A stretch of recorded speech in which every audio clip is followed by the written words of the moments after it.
Taylor Watch. Welcome back to another episode of Taylor Watch. Happy Thursday. Hooray! Woo! Oh my God, the week is almost over. Thank God. Literally, thank God. The end of every week is always welcome. And you know what we do need for the end of the week, Gia? Now that we're getting close, I think it's time to pop the top on a little bottle of Pink Whitney. It's Thirsty Thursday. It's Thirsty Thursday. Ooh, it is. Yeah. It's Thirsty Thursday. Thirsty Thursday. We love it, Thirsty Thursday, and we love Pink Whitney. Shout out to Pink Whitney, our number one bestie on the pod. Go ahead and get yourself some pink lemonade flavored vodka. Bring it over to your friend's house. Bring it out for Thirsty Thursday. Yep. Do what you got to do. Order it at the bar. Mix it with what you want to mix it with. Get yourself a 20-shot bucket. Yep, 20-shot bucket. Be the star of the show. The big handles, small handles, perfect for your at-home bar, perfect for pre-gaming, perfect for a drink on the beach. Mix it with some iced tea, some soda, whatever it is. It's delicious. So make sure you're taking your shot with Pink Whitney. Woo! Also, Gia, I was thinking earlier, I meant to say it. We had a little exciting Taylor Watch meeting today, which we can't really get into, but it is exciting. But Don't want to get your hopes up about don't it. want to get your hopes up about literally anything. However, we of course brought up the Pink Whitney party that will happen one day. But I was thinking, Gia, we have to make a drink where it turns orange. And so I was thinking pineapple maybe like and a little cranberry. I think would yeah, turn yeah, it or orange. like Campari or something. Something like that. So if you guys have ideas how to make our Pink Whitney turn into like a cutie little orange mixed drink because of the color, obviously, then let us know, because that will be the feature, of course, at the eventual Pink Whitney party that will maybe happen one day, which is one great. day, please. And this entire time that we've been talking, we've been joined by John Feidelberg. Yes! He's right next to us. Don't mean to ignore you there, John. Just trying to pay the bills. Thank you so much for having me. Thanks for we're happy to have here. you on. We have John here, one, because he's a Swiftie, and obviously he's going to answer voicemails with us, which is fabulous. And we also want your thoughts on the new album announcement / the album coming out.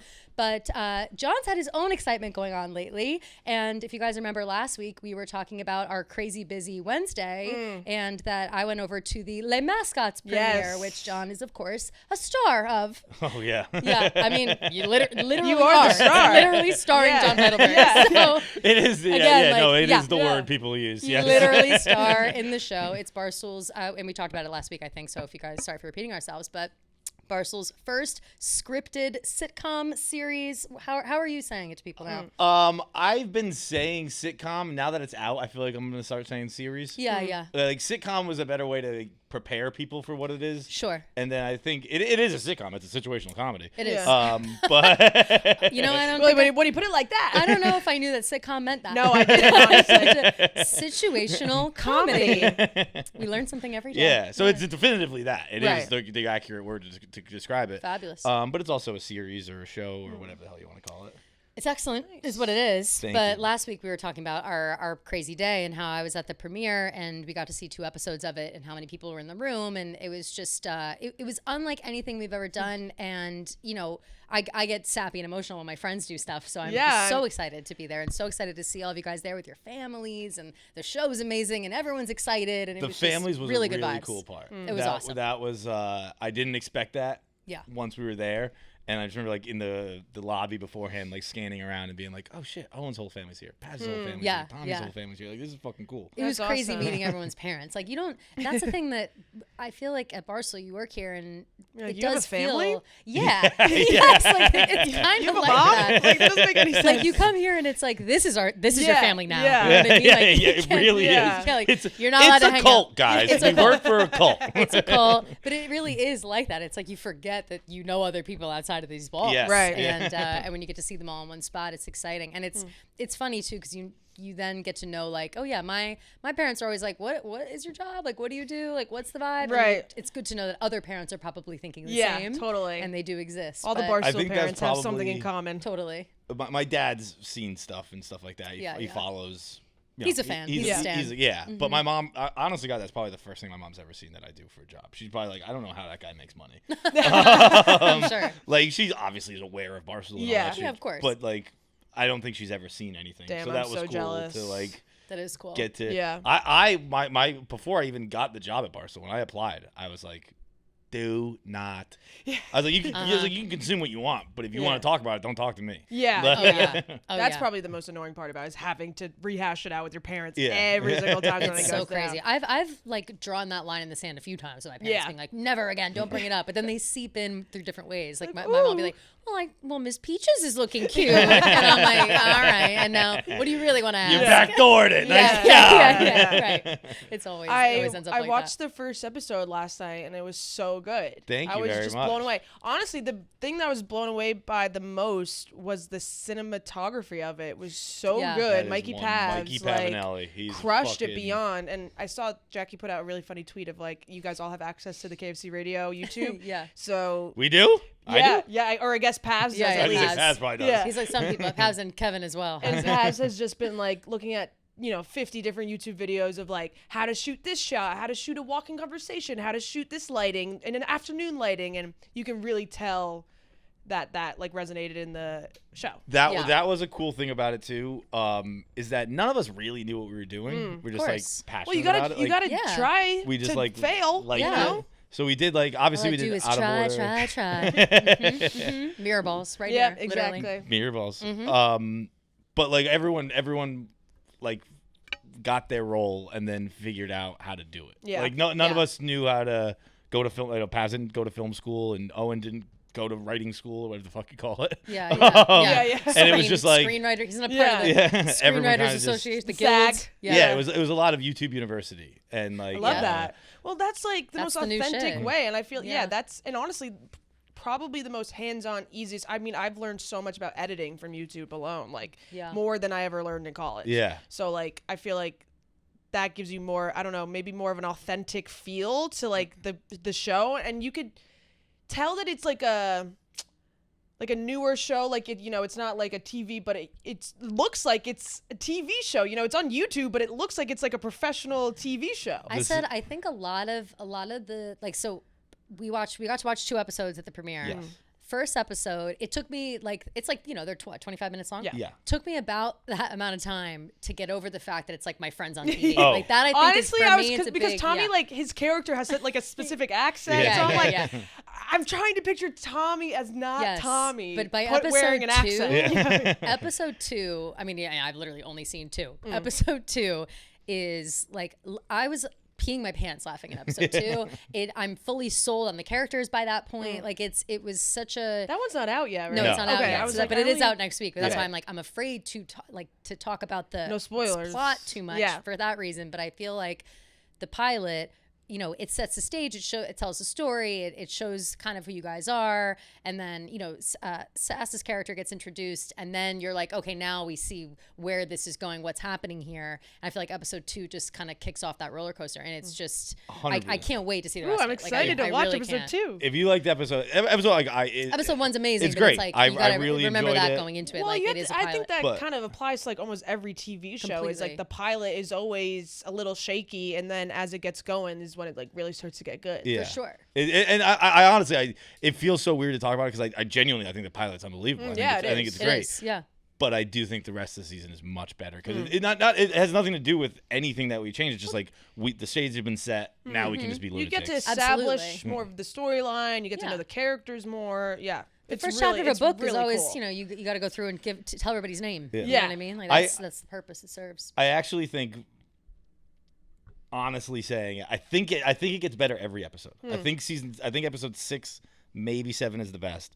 But it is like it's 8 episodes, right, or 9? 7. Oh, 7. Oh, yeah. Okay. But it was written as 8, and then in the edit we're gonna combine one, I think. Got it. But yeah, it's been very cool. It's like we're obviously like literally the only thing we can say, any of us, is like, yeah, it's a dream come true. Yeah. Like, of course. Oh, that's awesome. I know, it's just so fun. Yeah. That's a part of it too, where it's like, and again, we're so close to the situation. We're just seeing your friends think of something, work really hard on it, and like put their whole ass into it. It's like, this is, you can really tell how much care that has gone into it, not only from Pavs or Owen writing it and producing it and everything, but you and Tommy and Sass. Like everybody so far is like, nobody showed up and half-assed it. No, you know what I mean?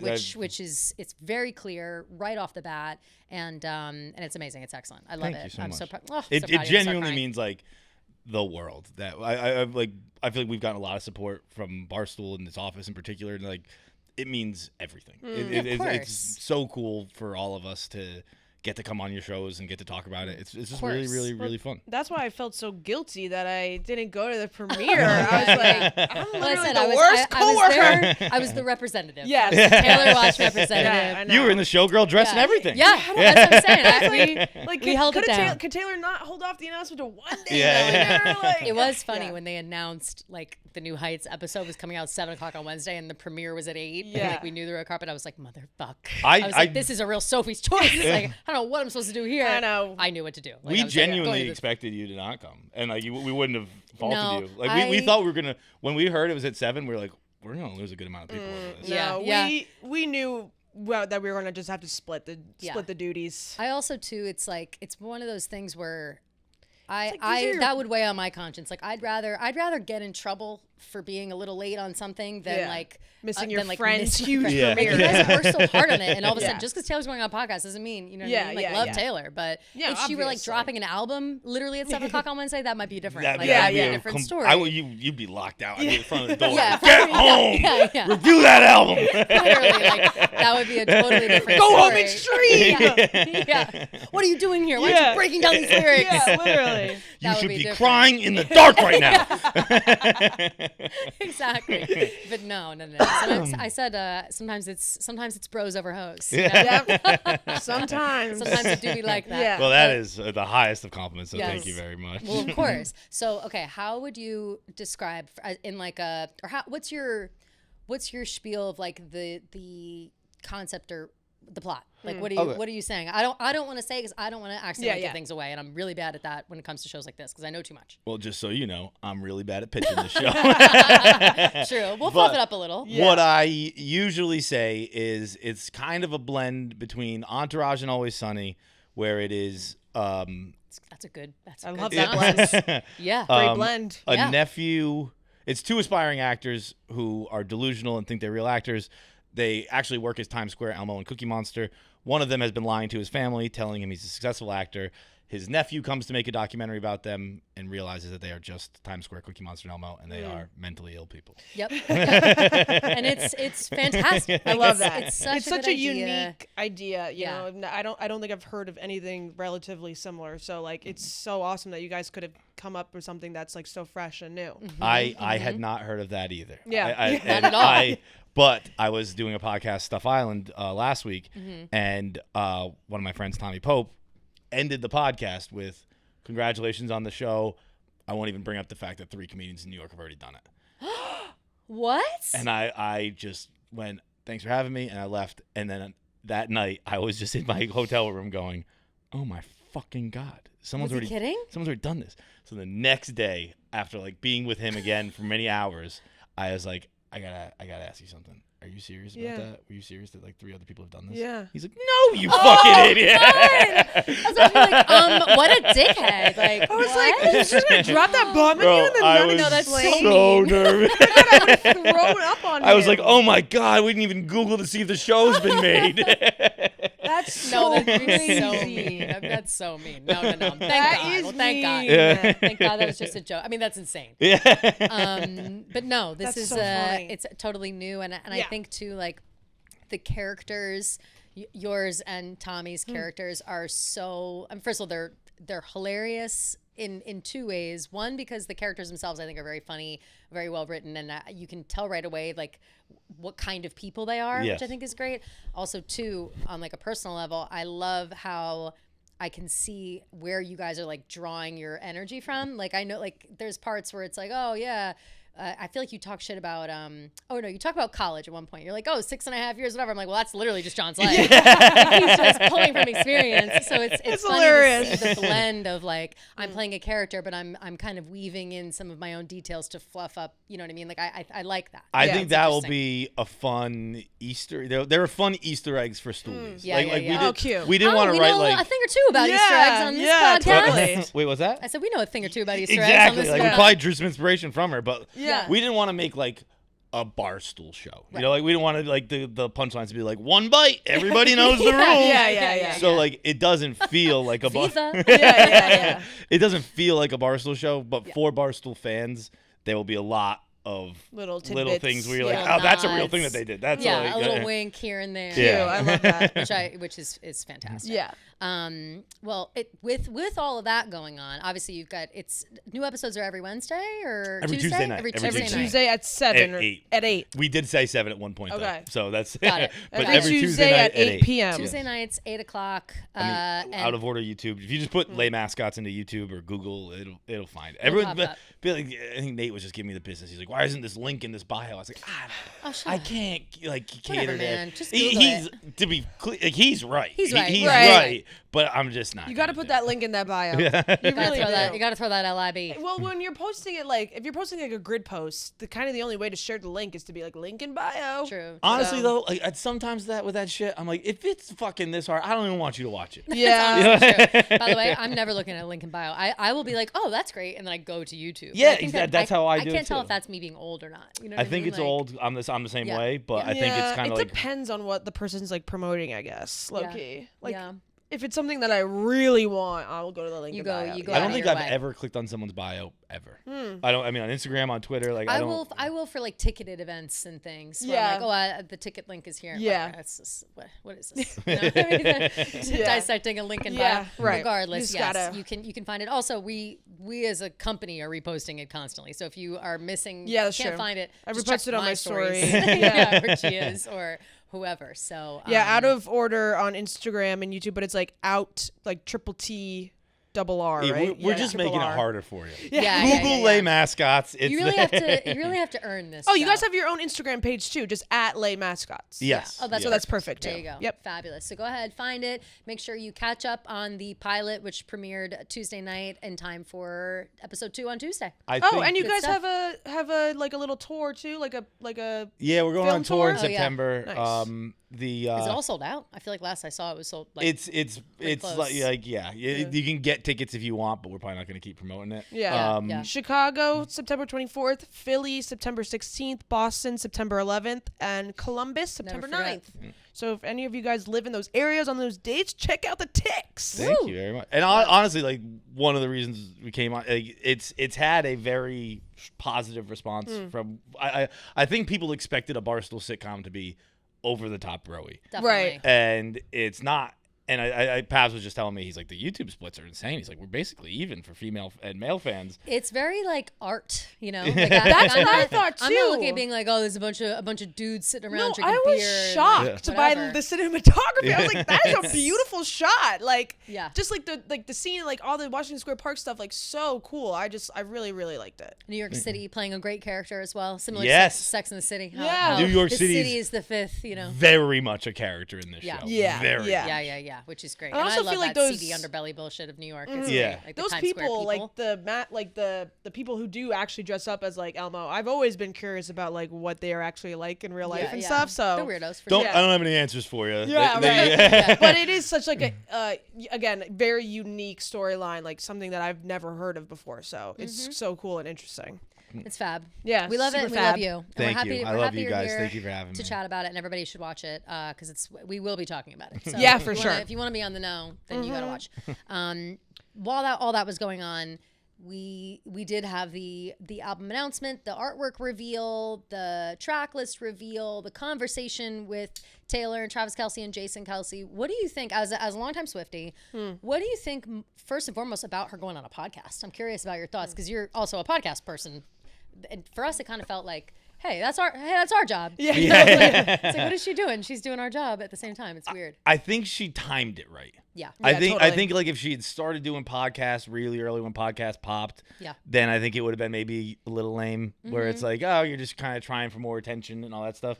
Whereas I thought this was perfectly, and I don't say that as in Taylor. I mean, that's what literally all of us are doing. No, for sure. Yeah. Like what we're doing right now. Yes. Yeah. But the, what I thought was great was like, it's been 2 years of like letting it die down. And then I'm not a huge podcast person, so I haven't listened to it, but I heard she was great, which didn't surprise me at all.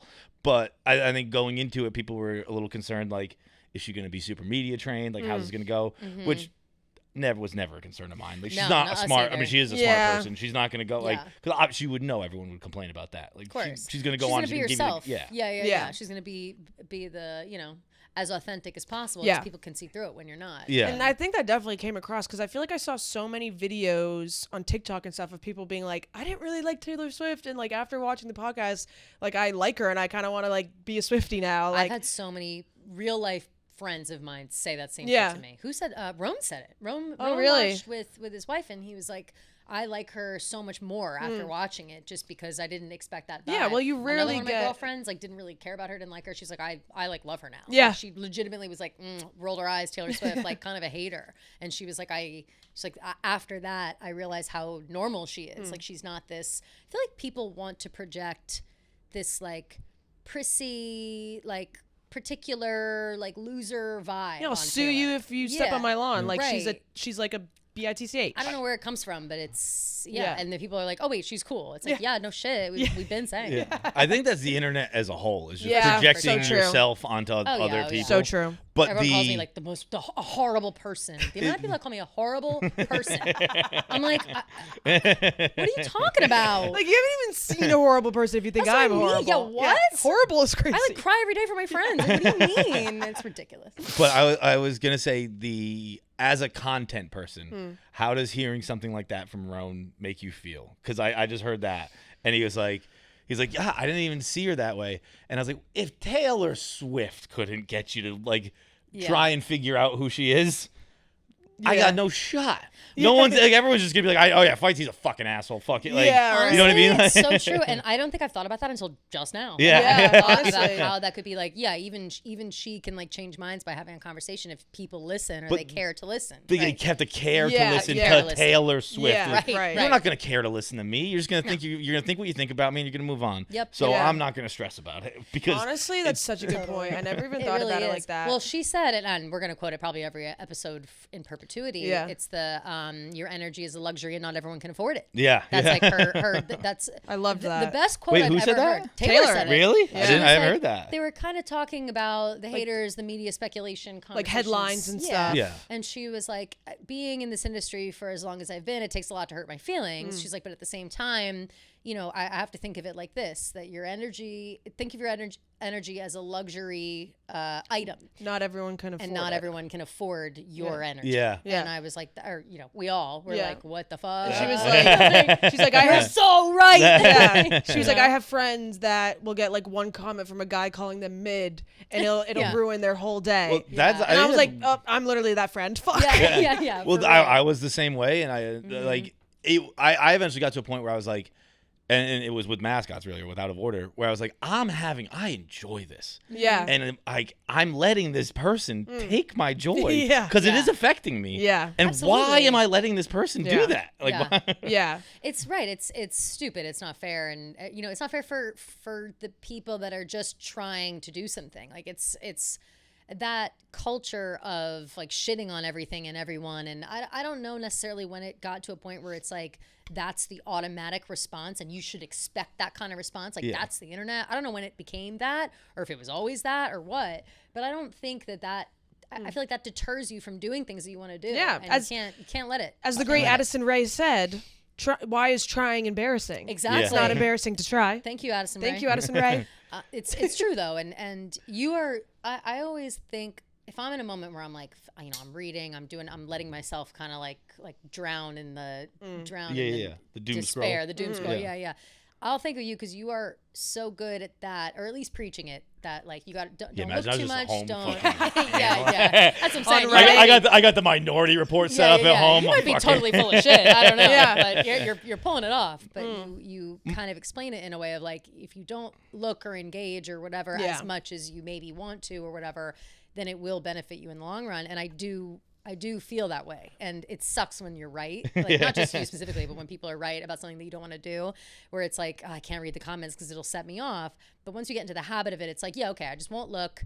And my life is 10 times better. Yeah. I can't believe how my mood is different. You know, like 100%. Just not looking. And my thing was, it was like my joy was being taken, all that stuff. But like, even bigger than that was, it was affecting my relationship with coworkers. Totally. Because people would say things and then I would be like, oh yeah, Gia is kind of on my ass about that. And I didn't notice anything. Yeah. Right? Like, oh yeah, Rick Kelly is being a little passive aggressive around me. Right? I think that's my least favorite part of the online hate is if other people that I know see it and start to look at me differently. Yeah, that's and I'm like, no, but you know me. You know I'm not like that. Yeah. Like, I explained that to Jackie and Una the other day. We were talking about beach house stuff, and I was like, I same type thing where I was like, I would go home. And I would be like, my mom thinks this about me because I read it, so that means everyone must think it. And whatever. It was just not a good time. No, it's really not. And I think that Taylor saying something like that, obviously it affects us or it benefits us, speaks to us, I should say, in a different way because we do experience that on like a smaller scale. Yeah, and it applies to just like any fucking person on the street, you know, like so many anybody with haters. Things in your life can just consume your energy, and you just, you know, things that you can't control or change. And I feel like that's something that I deal with a lot, like things that I can't control. Yep. I'm like, how can I like how can I get this one specific person to change their opinion about me? And I feel like that has helped me a lot, being like, that's not worth your energy. You don't know them. Like, you're wasting your life. Are you a Parks and Rec fan? Love the episode. It's so funny you say it like that because I've talked about this stuff a lot. Yeah. So if you want to stop listening to that, I get it. The episode where Leslie they're at the bowling alley. Yeah. And Adam Scott is trying to get Leslie to stop focusing on one guy. Yeah. Because she needs to get votes. And she's like she that. Wants, she wants this one asshole to vote for her. Yep. And he won't. And I remember seeing that in a rerun, and I was like, this is exactly what I do. Yeah. Always. Like, why am I collapsing onto one person? Right. Yeah. Right. It's a common whatever scale you're on, it's a relatable feeling. And I think that out of the whole podcast, obviously Taylor's amazing, and it was great to have this insight, and it feels, we were saying, like, it almost felt like we were eavesdropping on personal conversation. Like, it was so you should so listen. much information. It's worth the listen. You'll love it. It's just 2 hours long. It's long as fuck. I might watch it. I don't like listening to. Yeah, I mean, you should watch. Yeah, I watch on YouTube. I prefer watching over listening. The passive listening always. Yeah, same way with like reading. You know when you're reading and you're like, wait, I wasn't even paying attention. Yes. You have to go back 2 pages. In my time listening to podcasts, I'll always do that. Like, wait, skip over stuff. I just wasn't listening for the last 20 kinda minutes. the same. What are they even talking about? Happens all the time. YouTube is better, but it is, even, and I'll admit it, it's like, I was glued to the TV, but there were also moments where I was like, I'm like, I'm on my phone. I'm like, wait, Taylor Swift's on TV. Like, what am I talking about? Like, those things still happen. It doesn't, even Taylor I have the attention span of a dog, so. Even she isn't impervious to ADHD right. or whatever. To our phone addictions. For sure. Yeah, which is a nightmare. But regardless of all that, the exciting, or one of the most exciting parts of that interview was obviously the reveal of her new album, The Life of a Showgirl, the artwork, etc., the track list. What are your thoughts on the new era, the new vibe? No. I think I'm just scared to say it, but like I can't see how this isn't my favorite album. Okay. I was nervous from your reaction. No. It was. I knew positivity was coming. I thought you were gonna say how hot she looks. She looks so hot. Yeah, the album artwork is so great. Yeah. It's giving New Orleans, which I fucking is my favorite city. And then most importantly, which I learned this from you on CNN. I didn't realize Max Martin was back in the fold. Oh, hell yeah. Max Martin being back is it's game changer. It is only Max Martin and Shellback every song. No other people on. Just them I two. believe last time I was on this show, you said you wanted no more Jack Antonoff. I was like, I think it's time to split ways with Jack. Yeah. And bringing in Max is unbelievable. Yeah. She was going back and forth when she was in Europe for Eras Tour. She was going over to Sweden on her off days and writing and producing with Max. I did not know that. Isn't that crazy? What's he been doing lately? I know Max Martin is iconic, sure. and he's done, he did the Backstreet Boys and NSYNC and Britney Spears. And that's a good question. Don't know. I'll look up like his most recent. I wasn't even sure that he was like actively producing. Like I really don't know. I fell off. Yeah, I honestly got it. I probably. He was on Yes and the Ariana Grande song. Oh, love that song. Say that shit with your chest. Leave Me Slowly, Louis Capaldi. Don't you like that song? Louis Capaldi? I like Louis Capaldi. I love Louis Capaldi. I like the I was getting kind of used to someone you love. Sorry, we can't sing on the show anymore. Yeah, we're we too always good forget. at singing. No way. We get clocked for YouTube. Not even kidding. Wait, someone that just happened on a show. Someone said something where they like smoke weed every day, and they're like, we're gonna have to cut that, and we're like, did you think that was on point? It's like that might get us kicked. You know what I'm saying? Like that was kind of good. That was. Gina and I, we did our Harry Potter stream the other day, and there was the part in Goblet of Fire where he has to have like the egg and listens to it underwater, and it's like a mermaid song. Mm-hmm. And Gia and I sang like maybe 10 seconds of it on the live stream, and we got like hit for it on the live stream. Nick had to like cut that part out and like the re-upload. Yeah, isn't that crazy? Of us singing like the mermaid song, and it's just like literally right? yes, like there weren't even words. Crazy, I guess I guess he worked on like most of Eternal Sunshine.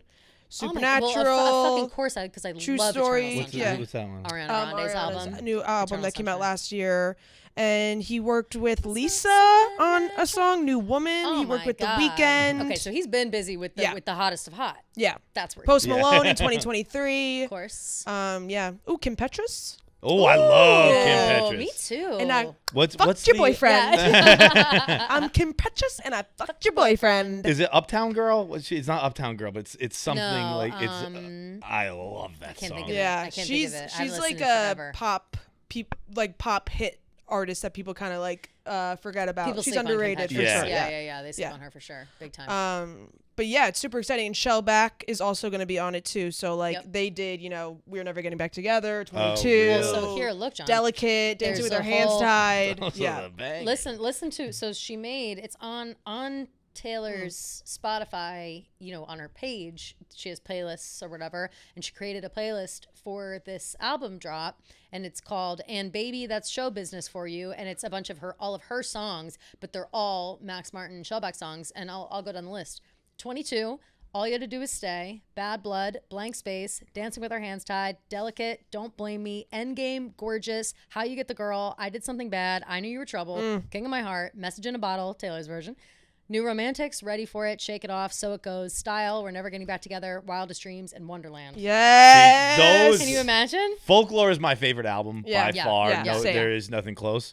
But those are my favorite songs. Yeah. Yes, I totally get what you mean. Like those are all like either like shake your ass while crying songs or just shaking your ass songs. Absolutely. Yeah. Which is like So It Goes, Wonderland, Delicate. Like those songs are they go so crazy. Dancing with intricate, your hand, but also so fun. Yeah. And that's why I love them. Oh God, I literally have the chills. I'm so excited. It's gonna be tremendous. But so the artwork, etc. Up to snuff. It was. I was so overwhelmed when I saw it because first of all I saw it through you. It was in the middle, so you came me running up to around me. with my phone, being like, look. And I was like, this is so cool. This is so cool. She's wearing a black You're bob. like 12 songs.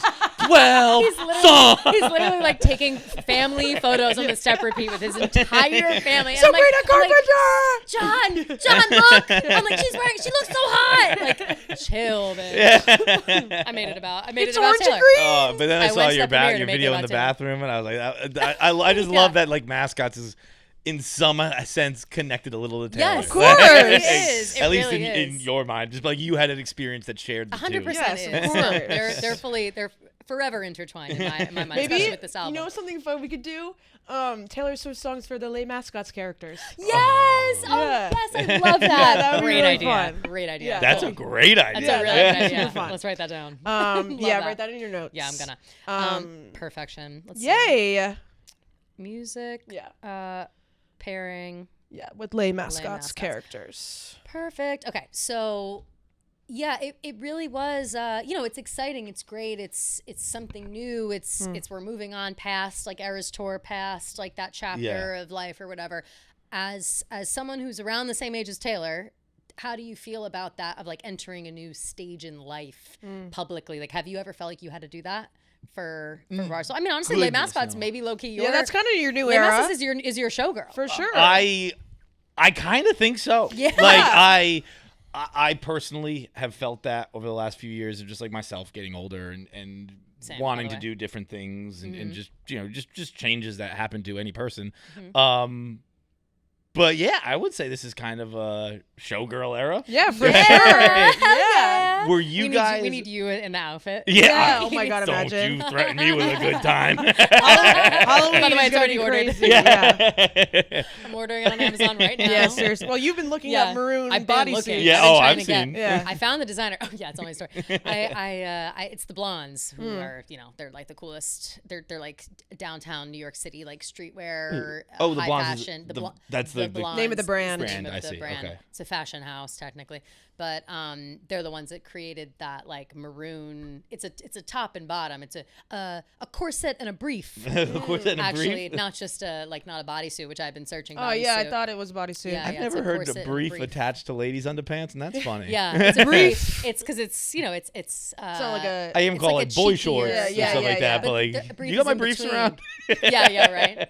Yeah, I pooped my briefs. CJ, you see my briefs? Hey, babe, you see my briefs around here? Too much. I'm gonna start calling them briefs. That's hilarious. It is true. But yeah, it's just What more could we Jaw ask for? dropping. Mean Girls Day, drop on Mean Girls Day. It's October 3rd. Oh, was it that? Yeah, that's when it's dropping. Oh, I didn't He asked me know what that. day it was. Was there in the reading of the tea leaves? Was there like? Do you guys know this was coming? So, like an album or something like that? Yes and no. We knew, or we had hoped, I should say. There were a lot of rumblings in these upcoming months. Like I want to say July. Yeah. Was a lot of rumblings from like random outlets, whatever. So we were kind of taking it with a grain of salt, but it was interesting, and there was a lot of orange Easter eggs that we were always keeping in mind. So we always thought maybe TS12 would be orange. But we didn't know anything about, like the showgirl of it all or anything of the aesthetic. So I was going to say, No. it seemed like this kind of flew a little more under the radar. Yeah, totally. The theme of it definitely stayed below the radar. Yeah. I would say, the colors and just the idea that something was coming. We're not sure when, but at some point. Yeah. Once she was doing New Heights, you probably assumed there was a big announcement. Yeah. For sure. Something. Yeah. We were really convinced it was going to be like an Eras Tour documentary. We thought that was, which we do think is still coming at some point. Like that's got to come. Like praying. Because you remember Miss Americana, where she was half doing like the rep tour, but then also half like doing her thing and trying to like Can I make a confession? It was you never saw it. Don't say it. You never saw it. I don't like documentaries, particularly ones that are just made by the person. Like I've never watched any Brady stuff. But you gotta watch. I've never watched any All right, Patriot stuff. If you never watched Brady stuff, then that's okay. I just don't. They don't. It doesn't give me a good feeling watching. Not that I feel bad or anything like that, but I'm just like. I get that though. It's like maybe too personal. Yeah, it's just like I don't know. I've always been, and I know it doesn't really make sense. Like my logic isn't sound. Yeah. Like, I'll give you that. Yeah. Not gonna but lie. like I don't like watching. I don't like voyeuristic stuff, and I know that's not what a documentary is. But like I don't like reality. I kind of just like you prepare what you want to tell me. Yeah. And then just tell me. I don't want to watch you live your life. I get what you mean. I just get uncomfortable. Because it is a little bit like that, where it's like it feels like you're a fly on the wall. Yeah, I don't like that. Sometimes people like I'm nosy, so I like it. Yeah, I understand. I'm the exact opposite in public. To be like, I'll just know you for you. I don't need to know you. That's all. All I want to know is just what you want to tell me about you. Yeah, I don't. And I get it that she made that, which is why I know my logic isn't sound. That she made the documentary. Well, she's a famous pop star, Yeah. So it's like you gotta give somebody something. Right. So it makes sense. But so did you watch the Eras Tour? Nope. The movie? I went to the Eras Tour. You went to the Eras Tour. Right. You saw it with your own eyes, so I guess that's all that really matters. Yeah. Damn. Didn't you see? Should have said no. Didn't you get? Should have said no. What's that? Wasn't that your surprise song? Oh no. Mine was fuck. What was it? It was Gillette Night 1, I think. Not the Rain Night. It was.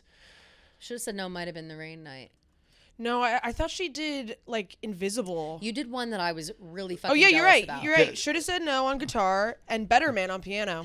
And really that's fucking the one jealous of both of those songs. I love both those songs. That was the one you were very jealous about. That was I'm not a. I don't swear dislike she. it. Okay, no, she did Invisible on night 2. Got it. Right. That was the Rain show, and people were like, "We're really getting invisible during this rain right now." Like, yeah, it's crazy. Yeah. It's like shit's nuts, but it's Tay Voodoo. You're right. Tay Voodoo. I can't believe you've never watched Miss Americana. I will say though, I've watched clips, and that's kind of, like I've seen the clip. I actually haven't watched clips. I've seen one clip that I think is incredible and amazing, and I love it, and it makes me love her even more than I already did. But it's the clip of her talking to her dad Yes. When Yeah, her about dad's politics. trying to get her stopped Yeah. by politics. Yeah. I think that's like one of the coolest clips where she's like, I'm Absolutely. gonna fucking just say what I want to say, and like, Yeah. what is gonna, like, I Yep, don't know. and you're just gonna have to forgive me for it. And Yeah. I think love that's her. like such a cool clip. Is of her that being also like, and when she's like, I don't give a fuck. Yeah, When she's like, like- Trump's Yeah, gonna yeah, come yeah. at you. She's like, I don't give a fuck. Yeah, it's like, well, I don't give a fuck about I think that was like the first time we've ever heard her say the F word too. Oh, Like, yeah. I know this is probably wrong of me, but like in that moment when I saw that, I was like, oh, she's a woman now, you know. For sure. I And think she a lot of people clearly thought had that. been for a long time as Yeah. far as biology goes. But Yeah, like, of course, yeah. I thought I saw that and I was like, oh, that now we're fucking with a different beast. Right. Well, Like- that's like kind of what Miss Americana was all about, like her finding her voice and Yep. like stepping out into who she is, not like who she wants the media to think she is or who she thinks her manager thinks she should be. Like it's very much about like I'm gonna be myself and take it or leave it. Yeah. Yeah, I'm gonna be myself, and I'm not a little kid anymore. Yeah. Like Right, that's yeah. 100%. So you got the gist. Yeah, Yeah. and I love that clip, and which Yeah. again doesn't make any sense. Why don't I just go watch the rest of the movie now? Yeah, I yeah, just yeah. feel weird watching that stuff, so I get it. You might feel weird watching the podcast then, to be honest. It is. You should watch it though, or at least a little bit. Yeah. Yeah. I'm Attempt. trying to watch Okay. clips or something because you For do. you, I shall. It is. For Attempt you, to I watch. will. Thank you. Because I kind of had a similar feeling in that where it, like we were saying, it kind of felt like you're watching a conversation that like you're eavesdropping on a conversation or you're at like a table with a family and they're all having a conversation about their lives and you're not a part of it. Yeah. So it's I interesting. I can like put up barriers in my ears. Like Yeah. I just like a dam goes down. Yeah. If I can overhear a table, I do not hear you. I don't want to hear you. You're so like, crazy for that. I'm like dialing it up. Like I'm like, oh, I need to actually hear No. it better. No, Seriously. I go into my own cave. And I don't. Yeah, it's yeah. not my business. Why would I Yeah. like? I don't want to hear that. That's a good way to go through life, probably. Yeah, damn. Everything becomes my business Yeah, one way or seriously, another. unfortunately. And I love that. Yes. I never mind my own business. Never, literally never. Even though it's like you got it though. But yeah, it's I would say as a whole, the Swiftyverse, whatever you want to call it, people are excited to see something new. They're excited to kind of have this upbeat, switch up in music. And she said it on the podcast. She was like, or I think Jason had asked, like, oh, the music is, it sounds like it's going to be a little more upbeat, whatever. And she goes, well, life's a little more upbeat. And that I thought was great because it's like, yeah, we love folklore, we love Evermore, we love being sad girls, we love to like go under the covers and hide in the rain and whatever. But every once in a while, you need to shake ass. Yeah. And you need to feel sexy. Yeah. You need to do shit like that. Like you can't just live. How much. Honestly, now that we how say much it, sad did you think I had? You know. me and Taylor are basically the same person. We went from Yeah. Sad Boy season to Mascots and there you fucking go. folklore Shake it out. There you go. to Hey, Life of a that's on that Showgirl. same- Come on, T. You're on that same shit. You're on that same shit.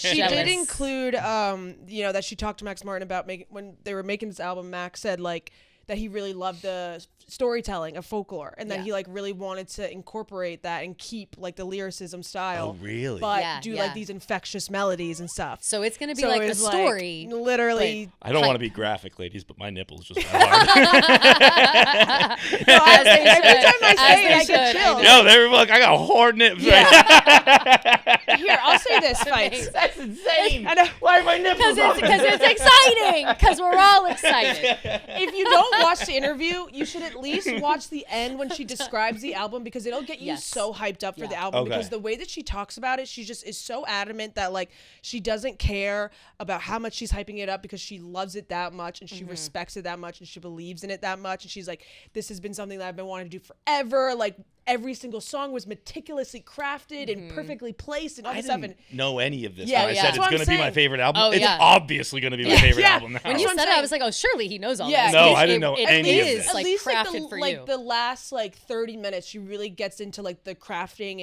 and the ideas behind it and all that stuff. So I recommend listening to that part because actually that's am not very it's not super interested in personal. that. Yeah, Yeah. it's Yeah. about the album. It's really cool. And I've been, it's really interesting and it got me so fucking hyped. Like I was like, oh, this is about to be the new pop Bible. Like 1989 is Yeah. gonna have to go 1A because Right. this Life of Showgirl is going to be literally what people go to as what is like the pop album. I feel like For sure. Like that is super interesting, and I honestly God, I will watch that Yeah. because like I don't care about. I hope Taylor's happy, sure. but like I don't. Yeah, yeah. really. Of I don't course. know what her relationship and Donna was like and stuff like that. But Yeah. but I Yeah. think watching artists talk about their art is so it's cool. so interesting. And the way she talks about it is so cool. Yeah. I've been Yeah, watching it's really master good. classes lately, just like. Ooh, but, like, I had a masterclass phase. Dude, I had a Delta I loved flight. it. and they had them on the screen. Oh, that's great. And I was watching a couple. I never would have done it, and I watched a couple, and I was like, oh, this is cool as shit. So I've just been watching artists like talk about their art, and it's like so fun. Like Samuel L. Jackson just talking like this is the coolest fucking thing.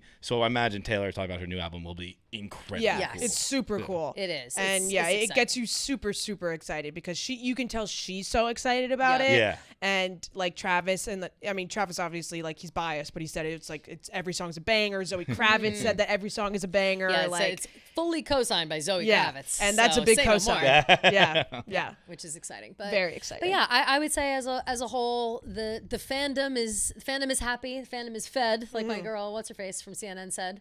That the Swifties are fed. Yeah, that she delivered it. I was like, okay, let's get a little energy. Let's get excited. It was 6:30 a.m. to be fair. Right. But I have a voicemail about the CNN. Oh, cool. Yeah. Okay, good. But yeah, so let's get into some of the voicemails. Now, last week, because of the podcast and everything, we weren't able to do voicemails on Thursday because we were doing the full breakdown of the pod and whatever. So this is we got a bunch of voicemails we're doing. They could have come any point from last week till now. All right, shall we? Let's jump into it. First one. Oopsie doo-doo. We play them from my laptop, by the way. Yeah. Hi, girls. This is Franny calling from California. I am still getting over all of this new information we were given with the New Heights podcast yesterday with Taylor. And I just finished watching the CNN clip of Kelly. And all I could think about was that interviewer not being excited. She did a face when she started the interview, like this is all anyone wants to talk about. She kind of was downplaying the whole situation. I didn't like a lot of her comments, so I want to thank Kelly for sticking up for the Swifties and sharing your opinion and letting everybody know that we do care everything about what Taylor does. All the Easter eggs, the interviewer did not seem interested or excited at all, so just wanted to share that. But I just wanted to say I'm so glad you girls are back and here for this new era. It's so exciting, and I can't wait to see what Taylor has in store for us. And I guess my question is, what do you think is going to be the next step in regards to shows and touring? Like she said in the interview, like nothing could top that Eras tour. So I'm just curious what you guys think, what she's planning to do. Cool. First, yes, I am wait, aware. I want you to talk about your CNN for a second because if you guys don't know, Kelly went on CNN at like 6:30 in the morning. Mm-hmm. Well, that was Thursday of last week? That was Thursday morning. So it was like Mascots, home, interview, CNN. And she kind of had to fight for the right of Taylor Swift. Like she kind of had to fight the good fight for Taylor. A little bit. Here's my interpretation of it. Now, I'm very thankful to CNN for asking us to come on. They never asked Barstool to do anything. Yeah, so that's I was true. like, I couldn't believe it, you know. Yeah. I never put those two together. Yeah, so it was like, oh, this is great. I love this. And I would love to always go on and talk Taylor, talk anything, whatever. I think that this interviewer, Audie Cornish is her name, and she is a very serious journalist. She does politics. She's, and she was literally in like a heated debate about like the GOP and like trying to manage, it's called like the group chat, I think is their like morning group on CNN. It's CNN this morning. And they were in like a very heated discussion about like politics and like real shit in the world. And then they were like, all right, let's go kick it on over to me, talk about Taylor Swift. And I think her energy of like, all right, I guess this is news to people, Taylor Swift. Like, I think it was a little bit like, I just can't believe that we're taking a break from this very serious political conversation to now talk about Easter eggs and Taylor Swift. And I think that maybe her vibe, like she's clearly not a fan or doesn't know anything about it or care or whatever, which, not everybody is. Yeah. But I think that by the end of it, I think her tone changed a little. I agree with that. And I think maybe it was like, I do think at the beginning it was a little bit like, like, Who gives a fuck? I mean, the first question she asked is like, people really care about this? Yeah. And you're like, yeah, they do. That's why I'm here. I'm well prepared because I no less than 12 hours before had a screaming fight with Clemmer about it. So I was ready. I was very prepared to talk about people that may or may not care about Taylor Swift. No, you did a great job. Thank you. I appreciate it. It was, I thought, because it was early and I didn't really sleep the night before and I was just like nervous and whatever, I thought I was like maybe being sensitive. Like at one point was like, all the comments am I about to like pop off on this bitch right now? Like I was like getting a little like, the fuck. But then I was like, no, relax. Like this is the news. Like you can't. I'll be honest. That. I watched the clip. I didn't think anything. That's what I thought. I was just being sensitive, and then everybody kind of was like, I don't know about that vibe. Right away. I did too in real time. And again, I just was like, maybe it's like a girl thing. Yeah, like girls can kind of sense when it was about the tone. It was about the tone, and then again, the tone changed about halfway through. I would say maybe she was like, oh yeah, this is because I wasn't. I would also probably expect, similar to how people want to view Taylor or want to view the Swifties or whatever, I'm sure she anticipated some like high energy like horse girl like coming in like and I love Taylor Swift, but I'm collecting all of her records, and it was I had feathers on my shirt, but but I still was even keeled and had a normal cadence. And I think that it's we just gotta make sure everybody knows that the Swifties are normal. Of course, that's what we're doing. And you crushed it. Thank you. You just said that Swifties are normal, and I wholeheartedly agree with that. Yes, I do understand how perhaps other people on the internet might have some misgivings about that. No, there's a subsect on Twitter. There are weird Swifties. Yeah, like there are, just as there are weird any group. Right. There's weird Ariana stans. There's weird Charlie stans. Fans of music should start getting the same treatment as like fans of cult classic movies or franchises or things like that. Like yeah, people talk shit about Disney adults, but people still like Disney, and people talk shit about Harry Potter people, they still like it. People talk shit about Star Wars people, but not really. Like think of Swifties as like Star Wars fans or as Harry Potter fans or whatever, and you can have similar judgments in that way. But I do think that like there's this it's missing legitimacy somehow for some people. Like the amount of people, the number one amount of hate that I get is like, you're 40 and you're still caring about this? Why do you care about a pop star? Like blah blah blah. Like aren't you 55? Like shouldn't you be married with kids? Like all you do is care about a pop star. It's like, well, do you still watch movies? Do you still watch, you know what I'm saying? Like I don't know why people can't bridge that gap. I agree with you. Mm-hmm. I can assure you the people who are doing movies or TV are getting, you're 40. Why do you care about this? Yeah, true. That's true. There's just haters no matter what. There's just always haters. They're getting it. Like everyone is getting it. That was another thing. Like you always feel like you're the only one getting attacked. Yeah. People are going, you still play with dolls? You're a fucking child. You still like comic books? You're a fucking child. Yeah, for sure. But then it's like, the people do people give shit to like the Fish fans? PHISH, like those, they have like a crazy fan base. They go to, they follow. But they're very harmless, I will Grateful say. Dead, like they're old. Yeah, they're old. They're old and harmless. Maybe when the Swifties are old, they'll lay off. Yeah, I think it's like any fandom, like you'll go through your phase where like it's new, right? And I feel like Swifties are kind of still now the newest, at least that I've come across my desk, the newest like big group on the internet. They're like big and they keep getting bigger and louder. Yeah. So like, for sure. Eventually though, there will be Lisa's fans, and they'll be the annoying ones. And it's just like it's all just like coming of age stuff. Yeah, right? of course. And also it's like crazy. The people who are shitting on the people that care, they will also stop caring that you care. Like everyone will eventually be like, and I look forward to that day. Me too. Everybody's just like, who cares? Like you do you. Was that the second part of her question? Second part was, what do you think it's gonna be like tour wise? Oh yeah, like, because the Eras tour was so big. Right. We had a conversation. I'm curious your perspective, because we had a full on last episode. We had a whole conversation about this. Do you think that there is any truth or how do you feel? How do you feel about the idea that's been floating around that she would do a small stint at the Sphere? Huh.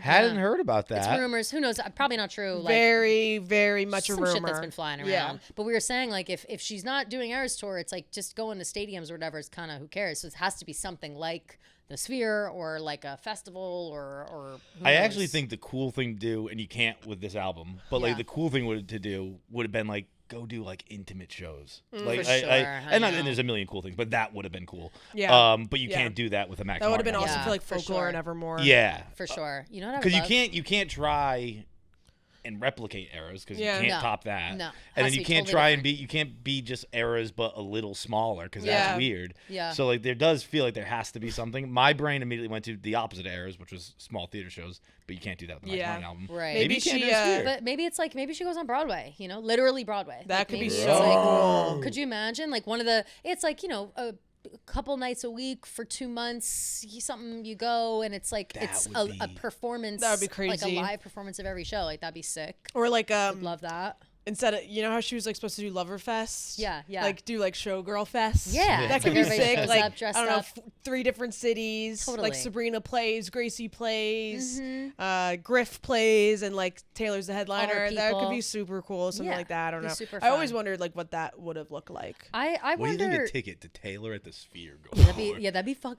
Like 10 $20K? grand. Yeah. Oh, wait, I feel like shout to be at out- the nosebleeds would be like 10. Yeah. Shout out to all the people that reply to my DMs that have been to the Sphere and told me and do have vertigo issues Yeah. and say that it will be a problem for me. They're like, by the way, it will be an issue. I mean, I can just tell was like, from yeah, I the can videos tell. alone. I was like, Yeah. I can tell I'm gonna get sick. Yeah, and, for and sure. I'm gonna have to leave. I almost like I do think the idea is really cool. That'd be sick. I almost don't want it to happen because obviously I'd have to go because I couldn't not. But Would the I floor know be that it okay, would or is it just the tops? even the floor? I can feel see like, it being bad. You know, you'd have to be like leaning back the whole time. I need to do more research on the seating situation. I could not be up high like that with the steep. Yeah. I would fall over. Like I would be like Lucille in Lucille 2 in Arrested Development. Like that's literally me in those scenarios where I'm like, I'm gonna fall over. It's like it Lucille feels like, 2 reference. You know Let's what I'm talking go. about? Let's go, Taylor Watts. I'm always referencing Lucille 2. But it's just Liza Minnelli, by the way. But so yeah, I mean, obviously in theory it'd be so cool. But the reason they were saying the Sphere is because, you know, Showgirl, you think Vegas, maybe a small residency, whatever. But the casino part of it, kids can't go. So it's like, you know. What I mean? Wait, kids can't go to the Sphere? No, they Like can't you go go to to casino. casinos. Oh, but So that's- like she couldn't be at the Cosmo MGM Grand or MGM something, or yeah. like a normal. But yeah, Vegas I would think if residency. she's gonna do it, it's the Sphere bus. Yeah, Yeah. right? yeah, for sure. And then I actually that would be unbelievable because I very recently texted my friends where I was like, I guess Kenny Chesney's doing it soon. Yeah. And I was like, I never thought I'd be back at a Kenny concert, but I want to go to the Sphere. And if you guys are down, I'd do this one. For sure. I See, think that's what I it's- mean. Like yeah. with the Sphere, I just feel like it's kind of like old people.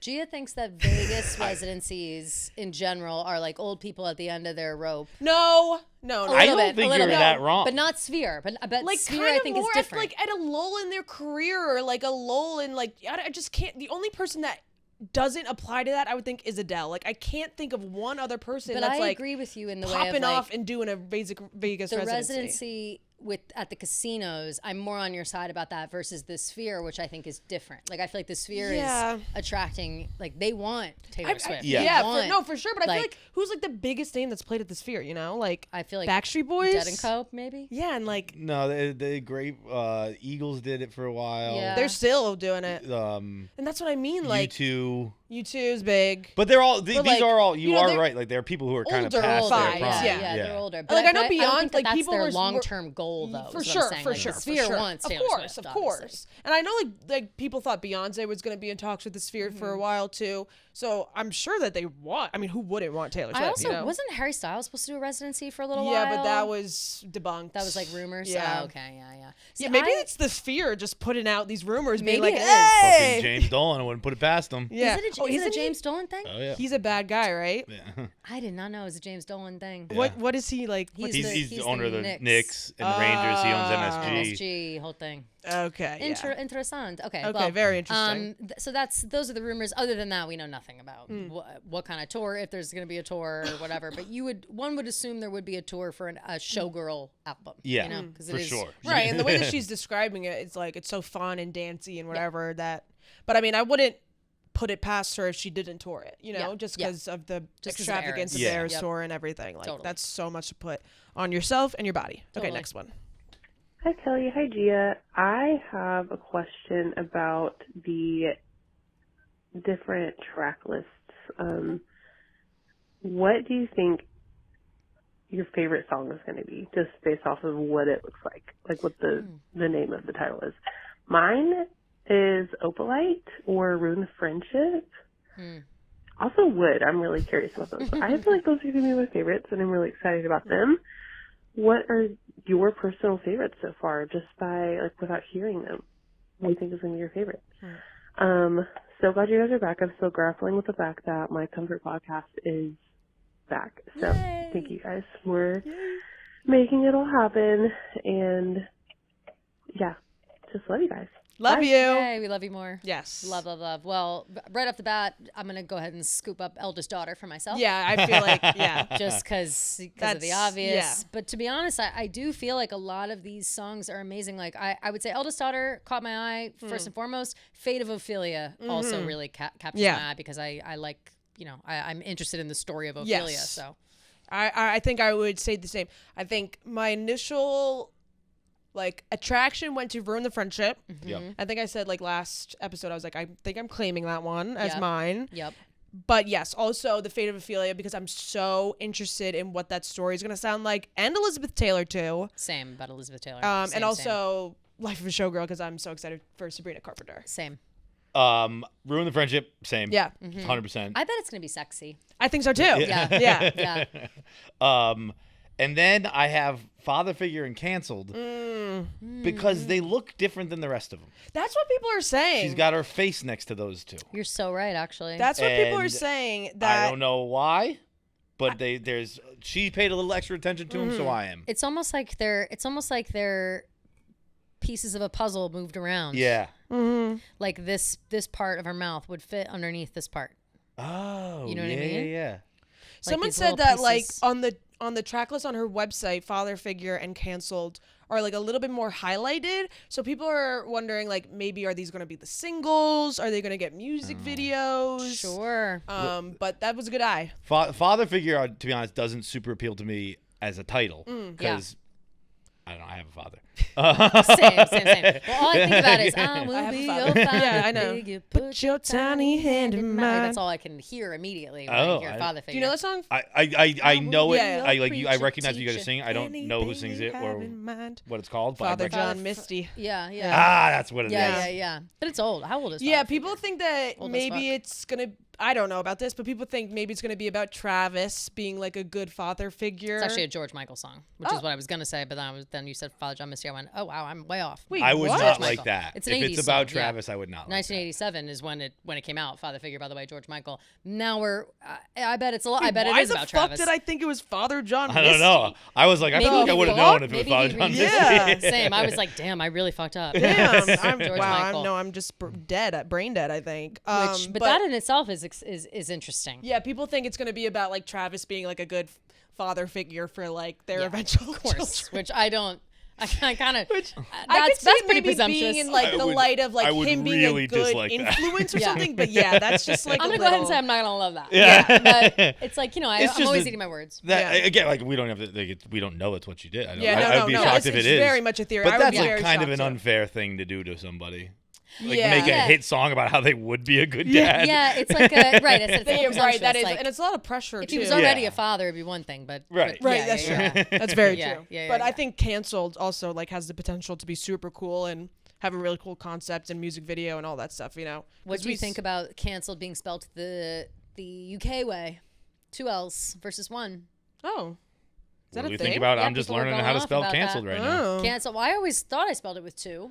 But yeah, in the U.S. it's with 1 L, in the U.K. it's 2 L's. I think I spell it UK way. I think I do too. So I think I'm a little British. I think I do too, and it. I think I'm a bit brilliant. Yeah, so you sound like you're from London. I think that. Stop throwing a few U's in my favorites. Yeah. That was very Maddie Healy, by the way. Maddie Healy joins us on the podcast today. Put that in the YouTube bio. People go fucking crazy.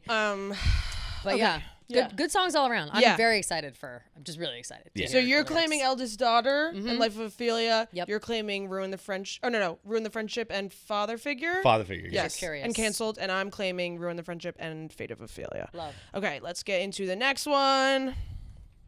Hi, Kelly and Gia. I just wanted to call in and ask you guys, how are we preparing for the Life of a Showgirl? How are we preparing? I don't know why. I feel like I need to do something to prepare.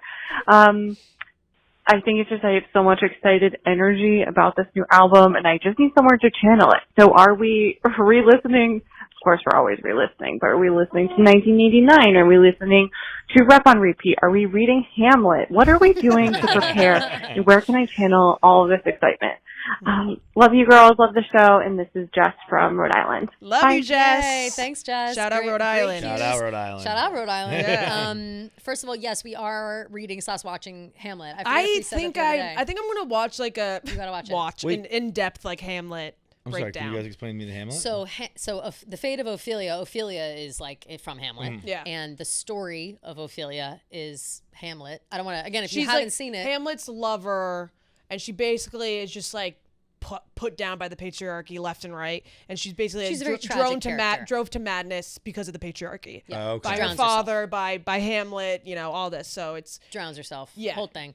I actually don't think that's all. It's like people don't know if she intentionally fell into the water or if it was an accident or whatever, and so people think that the song is going to be like how she kind of avoided that fate of like being so suppressed by the patriarchy and like coming out and like being able people to think it's be gonna free. be like a what if I told you I'm back vibe. Yeah. Yeah. for this. But kind of the man. no, that one's more, the man is more like exasperated, and I think that Fate of Ophelia will be like, you tried to put me down, but you can't. No, that's what I'm saying. Like the follow up to it. Yes. I was tired. I was thinking these things. Like, guess what? I won. Yeah. Yes. 100%. So that is the idea behind it. But yes, I do think that, and we talked about this last episode, that this album is going to be a lot more in depth artistically and more intertwined with literature than the others, and I think that it's crazy to say when like Folklore and Evermore exist, but during the New Heights episode, in the background, like they changed up the whole background, and it's all like different kinds of contemporary artist books, like all these like Easter eggs. It's like 30 different books, all these different kind of artists and people and stories and whatever, and it's like, oh shit, like she really is like drawing inspiration from this kind of stuff, and Hamlet is one of them. Yeah. And I think obviously everyone reads Hamlet in high school or middle school, whatever, like the abridged version, whatever you look at. It's very hard to read a play, so if you're not like a play reader, I suggest the movie starring Kenneth Branagh, who is Gilderoy Lockhart in the Harry Potter series, and it's very good. It's a good movie version of Hamlet. So yes, I say yes. We watch Hamlet. Yeah, watch Hamlet. Do some deep dives on Hamlet. Maybe deep dive on the history of Elizabeth Taylor. Yes, that's important. Yeah. People who don't know Elizabeth Taylor, and people should remember Elizabeth Taylor, because there is a line in Reputation, Burton to this Taylor. That's literally Elizabeth Taylor, Richard Burton. Yeah. She's referenced to these people before, and Elizabeth Taylor famously violet eyes. Yeah. So, and a big diamond ring. Those are also, that's Elizabeth Taylor, like her vibe. The Elizabeth Taylor diamond. Yeah. Like people think maybe it's like has something to do with that too. Did she really have violet eyes? I know that's the story, but she actually They're did. purple as fuck. Yeah. If you look at pictures of it, it's actually crazy to see. Yeah. Really? They're like blue, but they're purple. Yeah. Like if you look at them, and it's, Elizabeth Taylor is one of the most interesting people. I would have loved to see her in person. Like she's one of those people where I'm like, I know photos aren't doing you justice, and you look like the most beautiful woman in the world, and I would love to see what you actually look like, Can I be a little ignorant real quick? Yeah. Who is Elizabeth Taylor? She's an actress. actress. She's an actress. Okay. Old-timey actress. Yeah. I'll show you. But she was also someone that was known for her many boyfriends, her many husbands. Okay. Yep. Had a lot of scandals in the media. She was the media's darling, basically. Everything that's she a good did. pic of Elizabeth Taylor. Yeah. But look at her eyeballs, It's like you're like, are those blue? And you're like, no, they're violets. Yeah, they are, huh? God it's damn. Weird. Yeah. But but she's she's stunning. Yeah. Beautiful. Very, media, the starlet of the times. And what was her times? like in 50s? I want to actually say 40s. Let me see. Elizabeth Taylor time period. I want to say a little earlier too. Yeah, early 50s, yeah. She was a child actress in the early 40s, and then she was one of the most popular stars of classical Hollywood cinema in the 1950s. There you go. But there's our deep dive on E.T. There you go. The deep dive. There it is. But she was married to Richard Burton, Eddie Fisher. Like she was like one of those very similar to Taylor, where people would always talk about like her exes and stuff. Yeah. For those who have read like The Seven Husbands of Evelyn Hugo, it's very that vibe. Yes. Like Great if you read that book. Did you read that book ever? I did not read that book. You would like it, I think. What's it called? The Seven Husbands of Evelyn Hugo. Evelyn Hugo. I'll send you the link. It's very like Marilyn Monroe. It's like Elizabeth Taylor. It's like this old woman telling a story to like basically a journalist telling her life story who's gonna like write the book on her life, and she's letting it all out.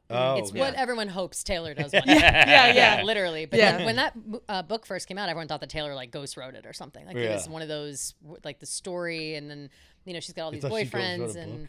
Yeah. Oh, yeah. People do that all the time. People are like, "Oh, Taylor definitely wrote this book." Taylor was probably putting her time and effort into novels right now. Yeah, right. People are like, there'll be a new book will show up on Amazon or something that's like poems by whatever, and it's like because it's used this word and it's by this person, it's definitely a psynonym for Taylor. And I get got sometimes where I'm like, maybe I should buy it just in case. A lot of poem books. I get got sometimes. Yeah, you never know. But what else? Yeah, a lot of listening to 1989. I've been having a lot of 1989 on repeat. A lot. I've been listening to So It Goes like nonstop on rap. A lot. Yeah, refresh yourself on rap. But I will say, don't tire yourself out on that sound. Get in your last bits of T2PD and folklore, etc. Because it is fall. It is almost fall time. As much as we don't want to acknowledge the end of summer, it is almost fall time. So make sure you sprinkle in a little bit of that so you get real hype for the good moods. Right. Yeah, we're about knocking on the door of folklore season. I know. Right? Like 63. It was 63 degrees yesterday morning. Was it really? Yeah. Well, it is August, so that is technically the start of folklore season. Okay, let's jump into the next one. And is there anything else we're doing to prepare? Or just listening to music, getting ready, getting hyped, paying attention to Easter eggs, doing our research. Do your literary research. Yeah. Just for funsies. Yes. It is. That's a fun thing to do too. Is like, I never used to do that, but like, when someone you like is doing something, do it too. Yeah. Where why you're not? like, you know what I mean? Like, I probably, now that I'm saying it out loud, I think I'm gonna try, but consume some of the stuff Taylor's saying. Like usually I'm just like, I'll listen to the album. Yeah. But if it's like, hey, this will help you enjoy this, it's fun to do that. For sure. And it's also, I personally think, very exciting to see the source of inspiration for someone else. Yes, like, it's like Taylor put out this album. She put out Fate of Ophelia. It's about Hamlet. Well, I would love to watch Hamlet. Or I'd love to read Hamlet to see, like, where did she pull that from exactly? Or what inspired that? And maybe you look at it in a different way. Or maybe, on first listen or first watch, whatever we'll end up seeing, it's like, oh yeah, that's cool, and you can take it at face value. But if you've seen the source, then you can maybe kind of put yourself in her shoes. Yeah, for sure. That's just you more can kind fun. of see how her brain was working. Yeah, a little bit. Yeah, that's super fun. Yeah, and I think that's why you should watch the last like 30-ish minutes. Yes. Oh yeah. Because it'll really give you like a good inside look. For sure. Okay, next one. Hi, girls. It's Jen. I'm calling from New Brunswick in Canada. I wonder if you noticed on the podcast that Taylor was mentioning the new album dropping the week of Travis's birthday, and she made a very quick comment on opal being the birthstone. So it did make me wonder about opalite and whether it's something to do with Travis being the real deal rather than the man-made opalite. Just a thought. Thanks. Love your show. Bye now. Thanks, Queen. Shout out Canada. I love that. Shout out Canada. Love your accent. So I didn't realize that opalite and opal is different. Yes. And opalite is man-made. Yes. Opal is like natural. Yes, and the birthstone of October is opal. Yeah. Yeah. So opalite, I think, I'm very curious to see what this is. I know that a lot of people are wanting to like kind of put these songs into Travis. Yeah. Like they want to make them about Travis. Like they want to pick which one or whatever. There have been side-by-sides of like opalites and Travis's eyes are the same color. Yeah. Like people really And she's want it been to wearing be about him. like a shitload of opal jewelry. Yep. And some opalite jewelry as well. Exactly. So but what people I do think, wait, say what you're saying. No, just people. Yeah, very good point. A lot of these times I feel like people are really trying to connect these songs to Travis, and I have a feeling that not all of them are going to be so Travis head-on than we think. I don't think any of them are going to be. Like, there may be one, but I don't know. It's 12 songs, and it's storytelling, so I don't even know if we're going to get, like, real characters, like folklore vibes. It's like, these stories may or may not have to do with her life, but it's presented in a way that it's not about her, So I don't know, though, because she said, like, this whole album is about, like, my life behind the curtain. For sure. So like, maybe it will be so that's just why like I do feel like it's going to be, like, a little bit more on the nose. I just don't know if it's going to be so on the nose to where opalite is about Travis because his birthstone's opal. You know what I mean? Like, for sure. So listen to this. Symbolism and superstitions when it comes to opals. This is not opalite. This is opals. It says, despite their beauty, opals have faced superstitions often linked to their fragility and the changing color colors, yet they're also associated with hope, purity, truth, and love in various cultures. So something to keep in mind where opals are concerned. And I guess if you want to go down that path of like opalite, man-made, you know, built back. I was an opal. I was brought back down. I was brought back as an opalite. Like I kind of, you know, building up strength. It could kind of touch on those themes. Yeah, maybe. Yeah. If I will say this, if I was Travis, and I obviously he has much more information than I do, but I saw this track listing, and I would be like, well, opalite's obviously about me, right? Yeah, right. yeah, right. I know. I feel like maybe he's like a little offended. Like, damn. Like, yeah, like it better be about me. And if she's like, no, I'm like, it's not. What are you talking about? So true. It's so true. Yeah, and I do feel like I don't know. I feel like doing New Heights and the way that her and Travis interact, like, there's just no way we're not getting at least 2 to 3. A crumb. Yeah. Do you think songs? Maybe lines? I think songs. No, I think full songs about her being in love. Maybe not specifically about Travis, but like just her being in love and the feeling of like finally being normal, being able to go out with your boyfriend, him taking you to events where you feel like an actual person. So true. You know, like not just so Travis specific. Like, I have a cute boyfriend. He's so cute. It's like that feeling. Maybe it will touch on finally finding something that feels real. You know what I mean? Yeah. Absolutely. Maybe she'll touch on that thing of like, you know, he was created in a lab. Like she said during the interview, someone, or I forget how it came up, but she was talking about how, when Travis was trying to like meet her, and he went to Arrowhead, went to her concert, and thought that he was going to be able to like get into the bowels of the stadium to meet her because he knew the elevator lady. Like that's like, he's like, oh, I know the elevator lady. She'll let me down. And it's like, no. So he didn't go through proper channels to try to meet her. No. He didn't. So she's like, yeah, I had no idea that he even wanted to meet me. Hang on. All of a sudden he's on his podcast being like, I made her a friendship, but she wouldn't see me. Yeah. She's like, I didn't even know who he was. Yeah. I think Travis is kind of in the right here. Where like if someone's at Barstool Sports, I have the opinion in my head that I can show up and I can meet them if I want to. I think some people, but like I guess Taylor that's Swift. true, but it's so different. It's a stadium. You're not going into an office, like you're going into a But it's stadium. his office. Yeah. True. But I think there's, you know, it's because she's so famous, whatever. The but security it's funny, of it all. You could see how that thought process could happen. Yeah. But she's explaining all of that. I forget why did we bring that up? What were we just talking Man-made, something about No, what were we Travis. just saying? Travis.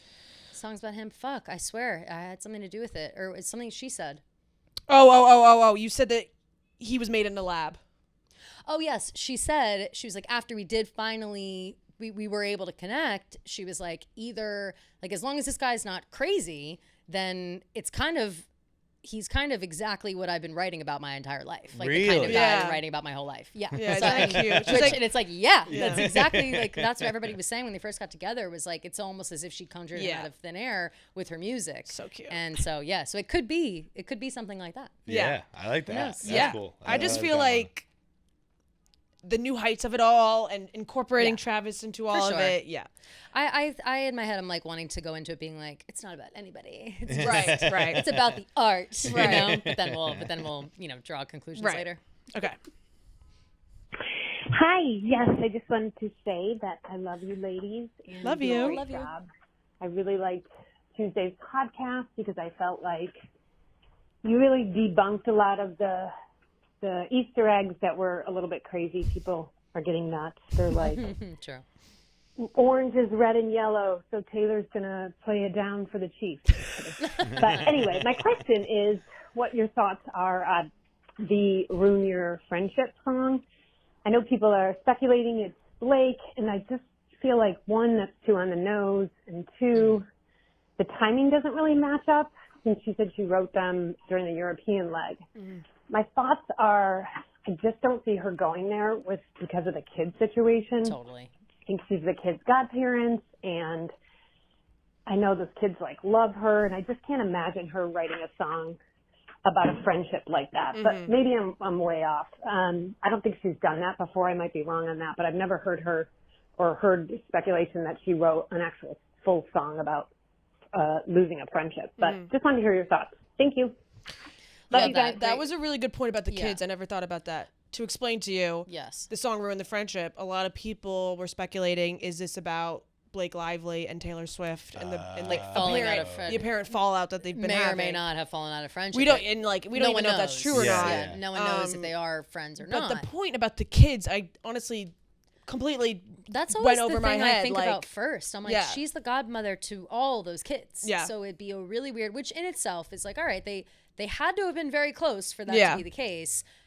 But she's the godmother of every single one. At least all three of them, 3 out of 4. I don't know about we don't know about the 4th because we don't know. But that's ridiculous. That's ridiculous by Blake and Ryan. Right? Yeah. Well, it is also. That's what I'm saying. Like that's also a little crazy. But I think it's because like, everybody's got siblings and it's just easier to have everybody. Like if you're gonna have one Taylor be the godmother to one, like what, the rest of the kids don't get Taylor Swift as a godmother? Like I get that. I think it's maybe just easier to make Taylor Swift their godmother if they're that close. But again, we don't know the vibes. But I think that and then the 4th child just doesn't get Taylor Swift as their godparent. But they also she might be like, we don't. I'm under the impression that this like Blake Lively, Ryan Reynolds, Taylor Swift thing, like that they're all very much still friends. Everything's fine. They've taken that all offline. You know what I mean? Like their friendship is no longer for public consumption, and that they will be there for each other when they need to be there for each other. But if Taylor is even seen out with Blake, then she's Team Blake and fuck Justin Baldoni and like all that bullshit. And it's like they're trying to issue her a court summons to come testify for Blake. Like it's such a mess that if I'm Taylor, I'm like, all right, I don't want to be involved in this fucking mess, so let's just text on the side and like never hang out. You know, we can hang out in secret. Like we can.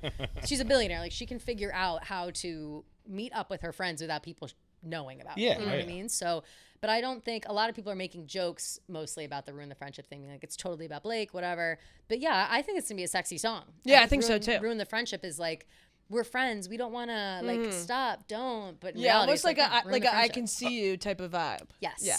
Oh, so it's ruin the friendship between 2 friends who should fuck. Yes. That's what we want. That's what we're hoping for. Yeah. I like that. I like that. Yeah. That's fun, right? It's like, ooh. Yeah, I just think it's too almost too messy. Yes. And when there's kids involved, with the kids, it's like, and that's the only But if she wants to do it, hey, fuck it. The only other song I feel that is in that tone where it's like fuck you to somebody is Thank You Amy. Yeah. That's the only song. And even that song is kind of like, it's very, it's tongue in cheek. It's like if you were never like the worst person on planet Earth, I wouldn't be where I am today. So like exactly, whatever. It's a little bit like thank you for the way things work out. It all worked out for me. Snarky. Yeah. So I just I'm with her. I don't foresee that. Okay, let's jump into this. Hi, Kelly and Gia. Huge fan of the podcast. Yay. I'm so glad you guys are back and just in time. I wanted to just call in with a theory on the Super Bowl halftime because I'm not convinced by all the numerology that she's going to do it.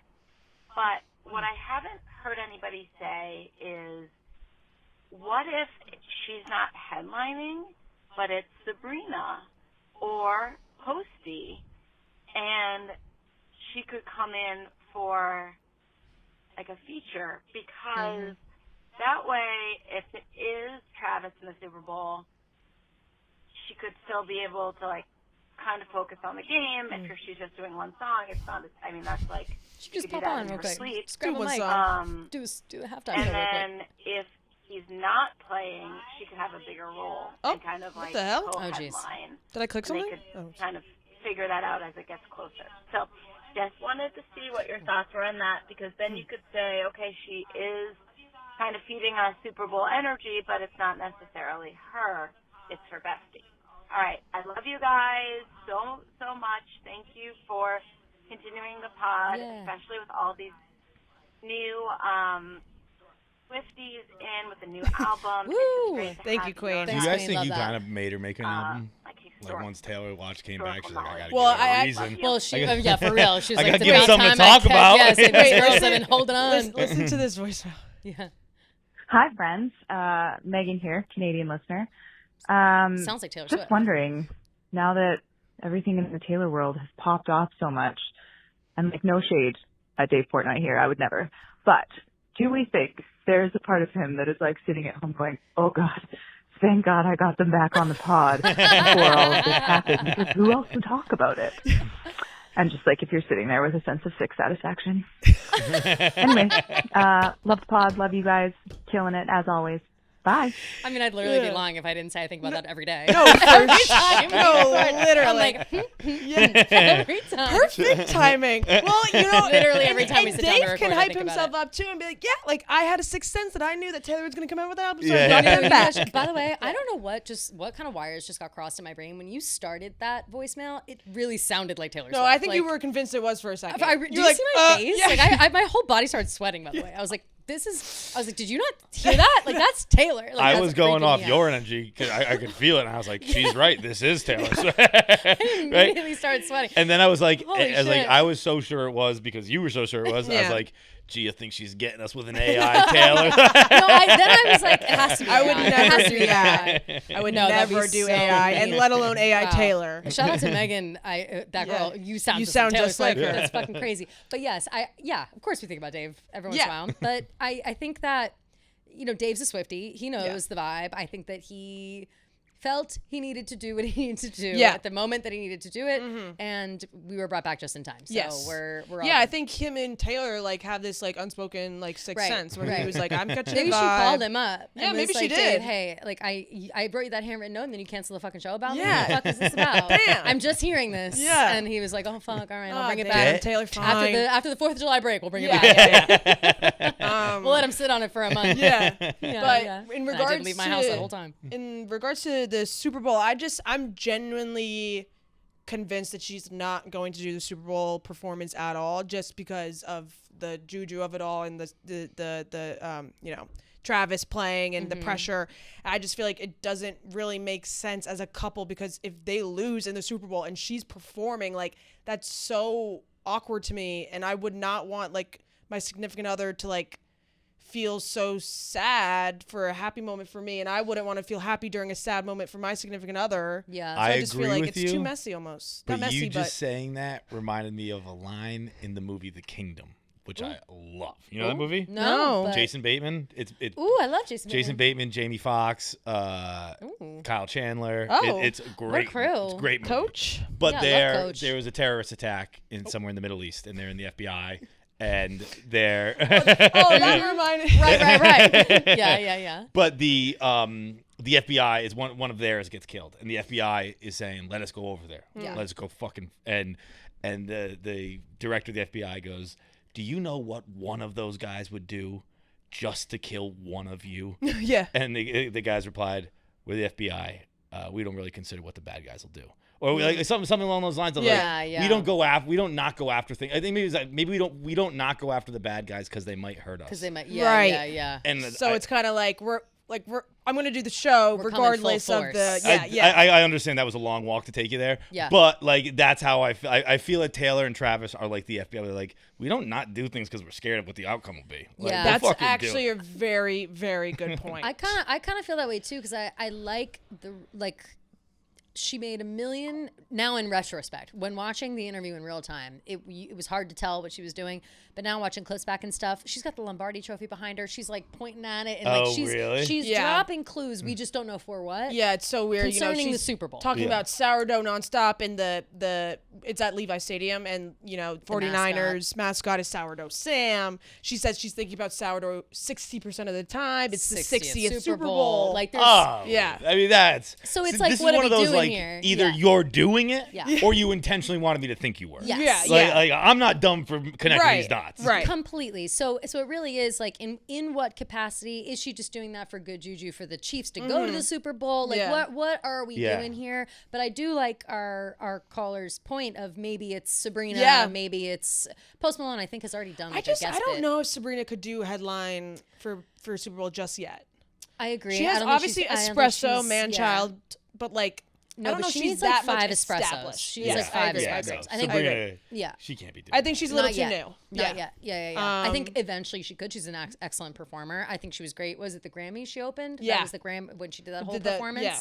That was spectacular. But again, it was she needs 5 espressos first, Yeah, I agree. Even Beyonce waited until she had all those. It's crazy. I actually always keep thinking too, whenever Taylor in the halftime show is brought up, I'm always like, Taylor doesn't need the halftime show, which obviously she doesn't. No. But neither does The Weeknd, and neither does Beyonce, and neither does Bruno Mars. And I always think too with Taylor, I'm like, I don't know what the financials are, but I've always heard that you have to pay to do it. Mm-hmm. And yes, I always kind of think that would be a bridge too far for her, where it's like, nah, I'm not paying. I'm not paying you for the honor. But then at the same time, like this time around, I feel like the NFL is like, hey girl, you know, if she's like, all right, fine, yeah, I'll do the halftime show for free. Yeah. Or for unless you pay me or I don't have to pay for it or something like some kind of exchange. It's also Travis's 13th year, and he's probably going to retire this year.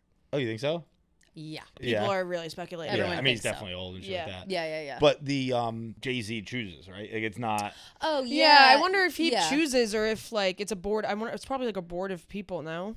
It's probably. I wonder if they send out a couple. Halftime shows is such a funny thing. I know. It's I bet they bring you have suggested 5 list. names you can suggest. Right. Yeah. I bet they suggest a bunch, and then they go down the list, and it's like who's available, who's willing, who's this, who's that. You know, but just like as far as else. like who can actually like handle the Super Bowl, there's like 5 artists in the world. Many. Yeah, like, seriously. artists in the world. There were rumors of Miley. People were saying Miley maybe this year would Miley die for Miley. They love Miley. Yeah. But yeah, now this big Taylor rumor, and she's whether it's intentional or not to feed into the rumor that she's literally performing at the Super Bowl. There's certainly Super Bowl winks going on, and we just don't know what it's about. Yeah. So, but I don't know. I think it'd be sick. I think it'd be very cool. Oh my God, it'd be so cool. I said that though. I was like, I think that they'll come full throttle no matter what. I was like, if the Chiefs get to the Super Bowl and they lose, at least one of them did well. You know what I mean? Like they're kind of like a team in that way where it's like, well. Yeah, you lost the game, but you crushed it. Or it's like, oh no, the halftime show was a total fucking disaster, but at least the Chiefs won. Not that that would ever happen, but I think the Super Bowl and football in general are like so America that I remember saying this recently about Trump, which I obviously don't like Donald Trump, but I was like, I hate him, but I do like that he goes to games. And I was like, if it was someone else, I would tip my cap because like I think. It's part of culture. It's American culture. Sure. Yeah, I get that. And I think I'm saying all this to say, like, I think that's a reason Taylor should do it. Is to be like, check me out. This is America.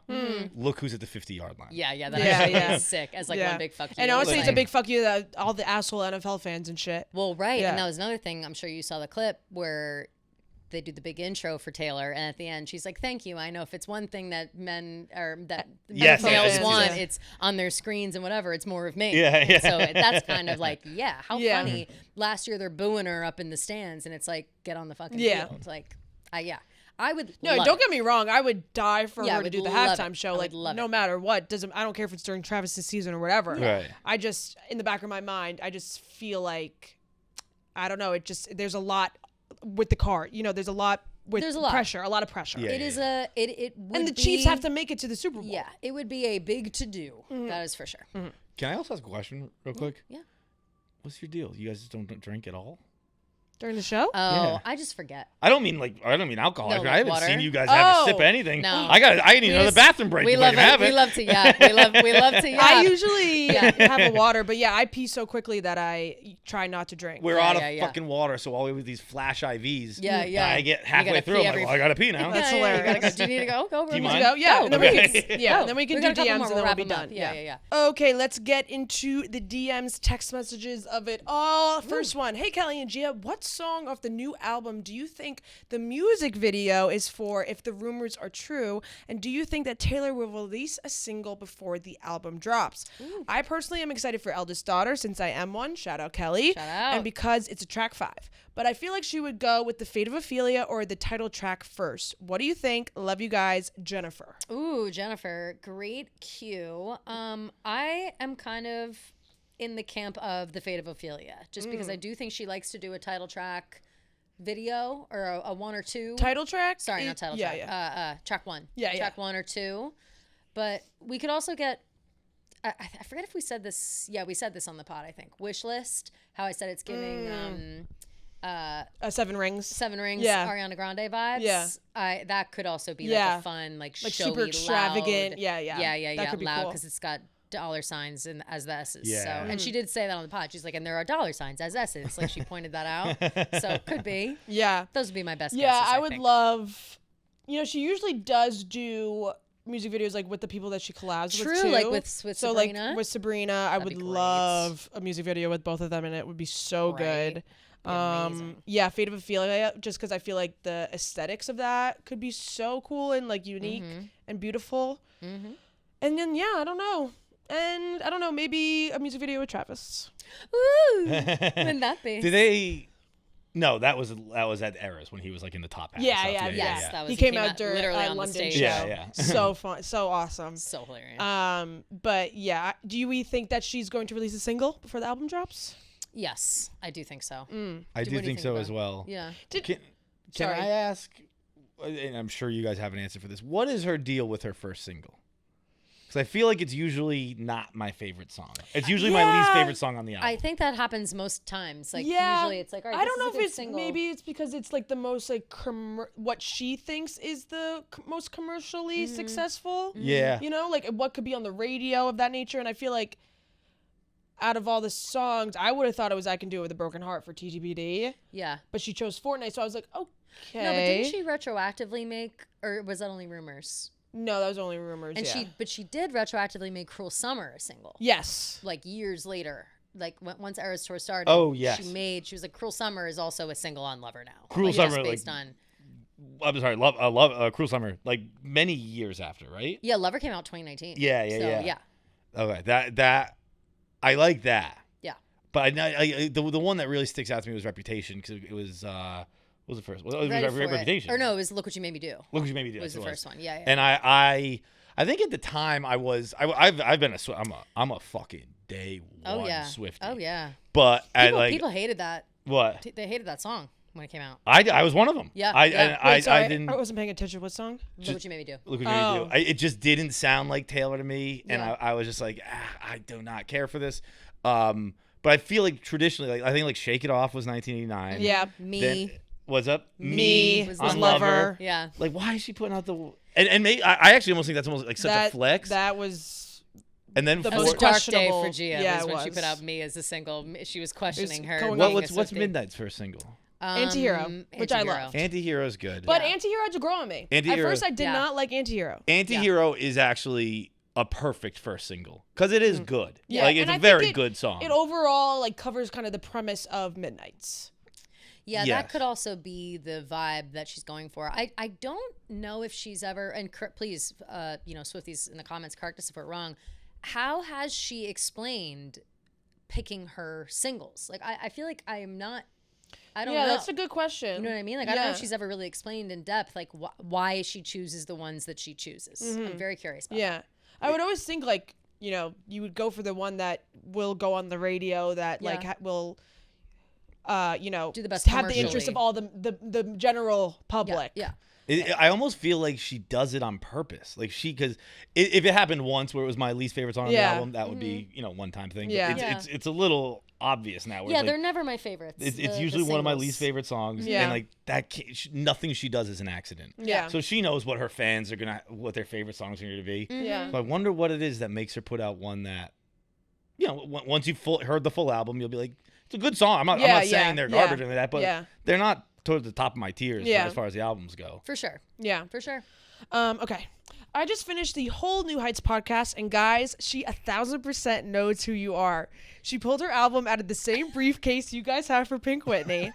Travis said he wants. True. Really? Yeah. Travis said he wants to feed otters anchovies. I Googled it, and otters don't routinely eat anchovies. If he Googled what do otters eat, anchovies would not pop up. She's got a cat anchovy.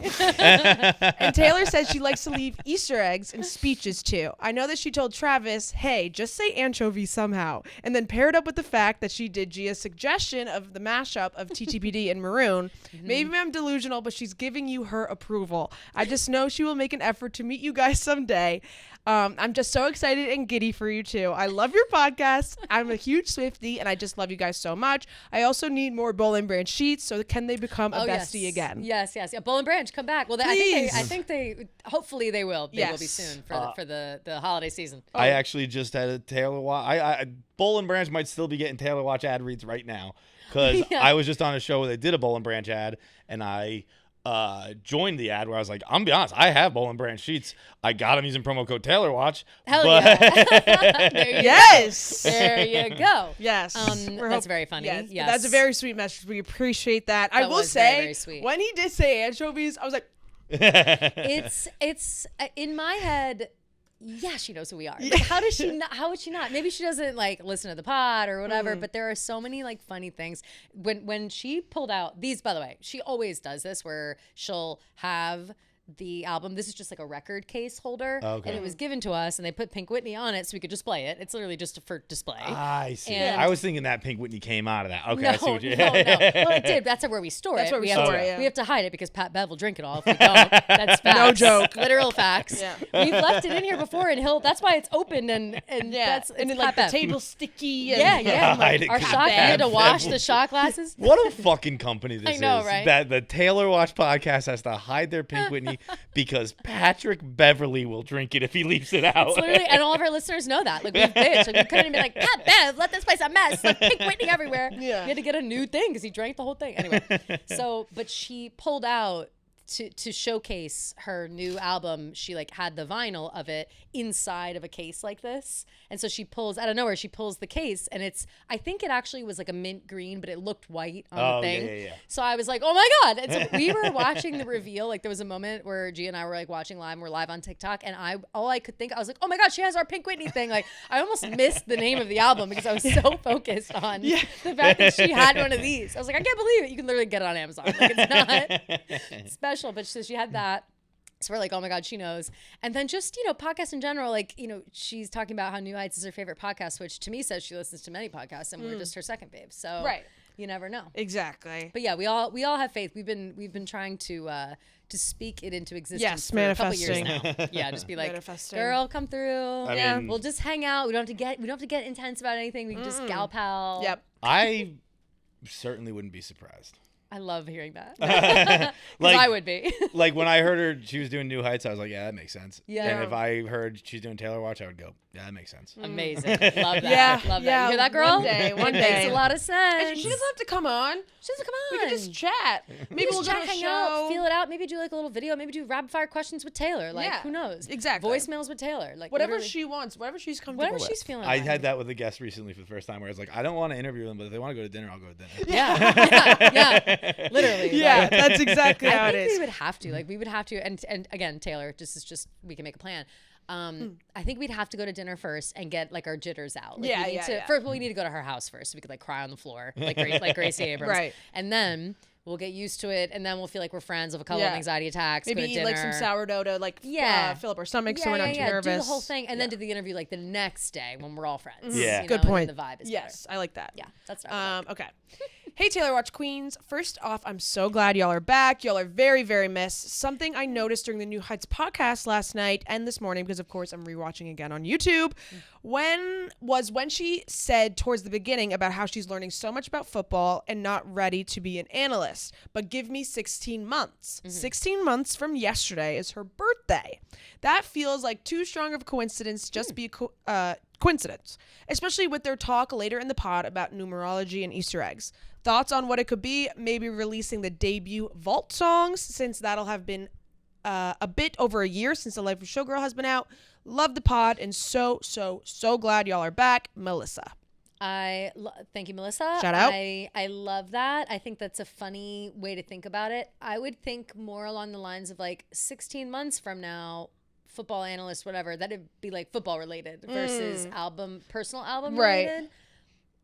I see a world where Taylor Swift at some point like shows up on one of those analyst shows, and, like Timothy Chalamet style. Like, you know how Timothy Chalamet went on the college football show and like brought the fucking house down. Like, I see that in Taylor's future. Maybe not this year, maybe not next year, but somewhere in the next 5 to 10, especially if Travis post football ends up guesting in some chairs or whatever. I can see a world where that happens, because she did talk about football on the thing as well, just being like, I'm learning so much about it. I immediately got into it. Like, I didn't think I'd get into it as much as I was, and I immediately became this person who's like running around my house excited that we drafted Xavier Worthy. Like, that's a crazy thing to suddenly care about. And she's like, I don't know enough to become an analyst, but give me 16 months and I'll be there. And I believe her. You know what I mean? Like, I believe that she'll learn literally everything she can about this entire thing just so she can like be like, yeah, I fucking know what I'm talking about. Yeah. But also now I see how you guys fall into these things, because like No one's ever said the phrase 16 months no, ever. literally. For any reason. Right. 16 like, months months so doesn't specific. make any yes. sense. Yeah. Yes. And she just renewed the trademarks for Rep TV and Taylor's version, Taylor's version. Mm-hmm. So I don't know. I just feel like that would make sense. And I feel like we kind of clowned with that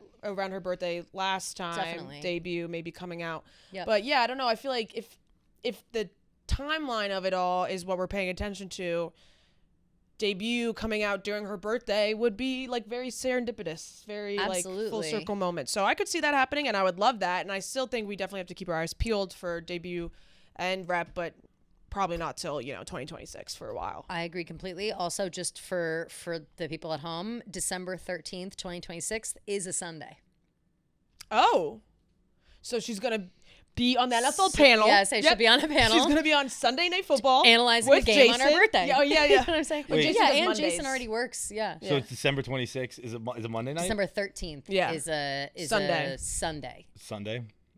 Yeah, something's happening. I that mean, day. you know what I'm saying? Something's So happening let's that day. December 13th, 2026. We'll think about it.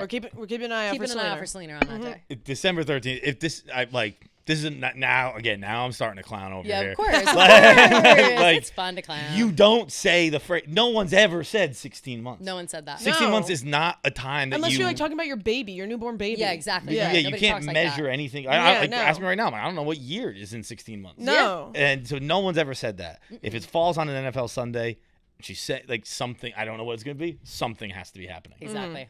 Exactly. It's easy to clown. Yeah, that's what I'm Very telling easy. you. Connect the dots. You get so caught up and it's so fast. It's fun. Okay, let's just do some quick rapid fire ones. Perfect. Someone said, "What track do you think you'll like the least?" First single. I think that's hard, and to It's me, so hard to do. To me, if Canceled is gonna have like a First single. yeah, first single. Yeah, there you go. Yep, there you go.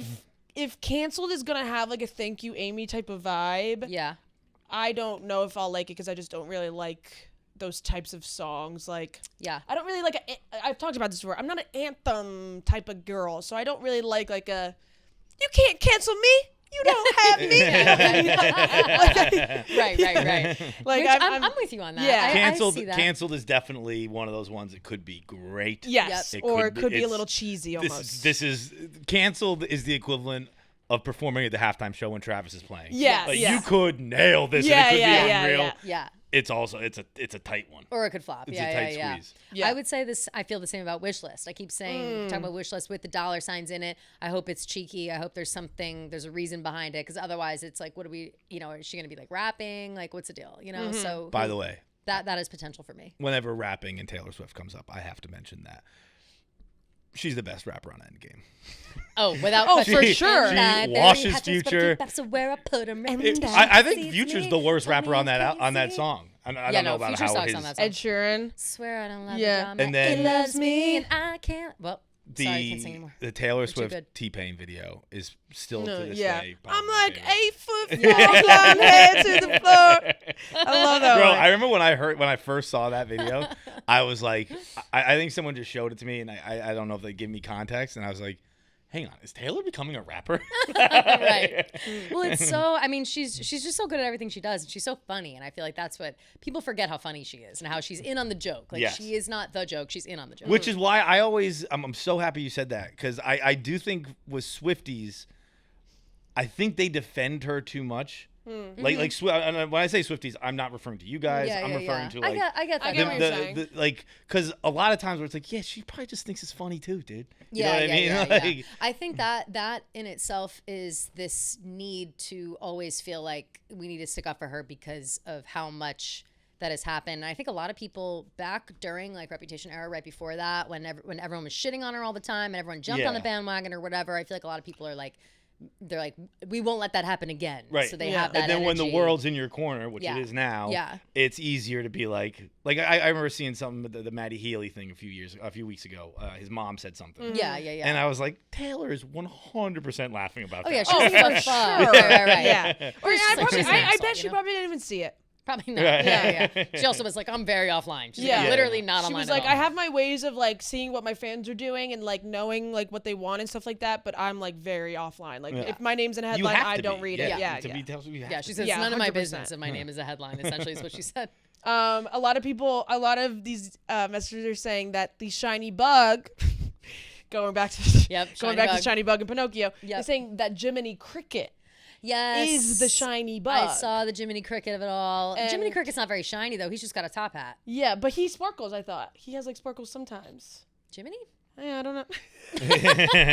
Jiminy Cricket? Jiminy Cricket? You're talking about the same Jiminy? Jiminy in my... Geppetto's old pal? Yeah. Nah. I haven't seen it. Not since last I saw him. Yeah. In my mind, you know what you sounded like there? The meme of the guy who was Conan's guest on his podcast. He's like, Jeffrey Epstein? Yeah, the financier? The entrepreneur? The entrepreneur. Jiminy? The shiny bug? I don't have Jiminy sparkling. I mean, could he? Is he in the Tinkerbell family? Right. And can he produce these sparkles at will? Maybe, but I'm not in my memory of Jiminy Cricket. Right. I don't see sparkles. He's not a sparkly guy. He is a showman, though. He literally is always wearing a top hat and coattails. That's true. So that's something. Yeah. So a lot of people are putting together Wood, Pinocchio, Jiminy Cricket. I've tried to explain it on Tuesday, and my brain goes. It sounds like worse than Zodiac Killer. What's the Unabomber when you try to explain like the manifesto? Right. Yeah, that's him. Yeah. It sounds crazy, the shiny bug thing. It's like... But also, when the Unabomber read his letter, I was like, this guy's making a lot of sense. Listen, I mean, no one said he was stupid. I wouldn't have done the bombings, but the rest of it makes pretty good sense. He's crazy and evil, but he's certainly not stupid. Right. Something else somebody said about the shiny bugs that I'm mad to have not drawn the conclusion myself as a big Egypt / Cleopatra lover, scarabs, which are literally shiny bugs, and they do burrow into everything, and would be one of them. So that would be. And I think there's something to do with the shiny bugs with wood. There's a new vinyl variant named Shiny Bug. That's why people are like, "Is it a lyric? What does it mean?" Yeah, and it's scarabs. People are like, "I haven't heard scarabs in a minute." I love the Mummy. Yeah. That scene in the Mummy is still to this day. It makes my skin crawl. Like you said, scarabs, and I pictured that scene, and I got very scared immediately. Yeah, it's crazy how it comes out. I'm wondering how many times you guys have watched the New Heights interview. I'm on my 4th listen. That's amazing. I've only watched it twice. Yeah. Mm-hmm. Someone said, "Oh, dudes, could Ruin the Friendship be about Kelly Teller instead of Blake?" Ooh, maybe, but I don't know if their friendship is ruined either. I think that they haven't been seen with them in a while, but I think they were going through some shit. Kelly and Miles. Remember they like went on vacation and shit got weird for a while. Yeah, she was like posting like 30 TikToks a day. I don't know what's going on with them. Yeah. I think Ruin the Friendship. It's giving. It's exactly what it's stating. Yeah. I just think she wouldn't. Obviously she's been very public about not very public, but open in her lyrics about other things. Yeah. I just don't see her doing it with female friends. I agree. It's not on brand for her. Yeah. Someone says Ophelia dies in Act 4, Scene 7. Just wanted to add on to all the 47s that were mentioned. Wow. Very interesting. Maybe Ophelia does die and Taylor's not Ophelia. You know what I mean? Like she's not this tragic. Maybe she's watching. Maybe she's killing off that version of herself. The old Taylor can come to the phone right now. Literally. Love. Okay. Yeah. That's. There was one more I thought I wanted to read, but people are just saying I really feel like we're gonna get a documentary. Yeah. Oh, and people keep saying there's no G at the end of TLOASG. It's just S. TLOAS. Yeah. Well, we're calling it Showgirl now anyway, so. Yeah, right. It don't matter. Okay. Wonderful. Wow. What a rousing 2 hours. I know. Sorry, Feits. We kept you for being here for a blast. 2 hours. Thank you for having me. This has been wonderful. We're always happy to have you. We love to have an extra voice. We'll obviously have you back on for Showgirl when it comes out. Yes. Yeah. Please. We'll do the draft like we did with Torch Poets. Yeah.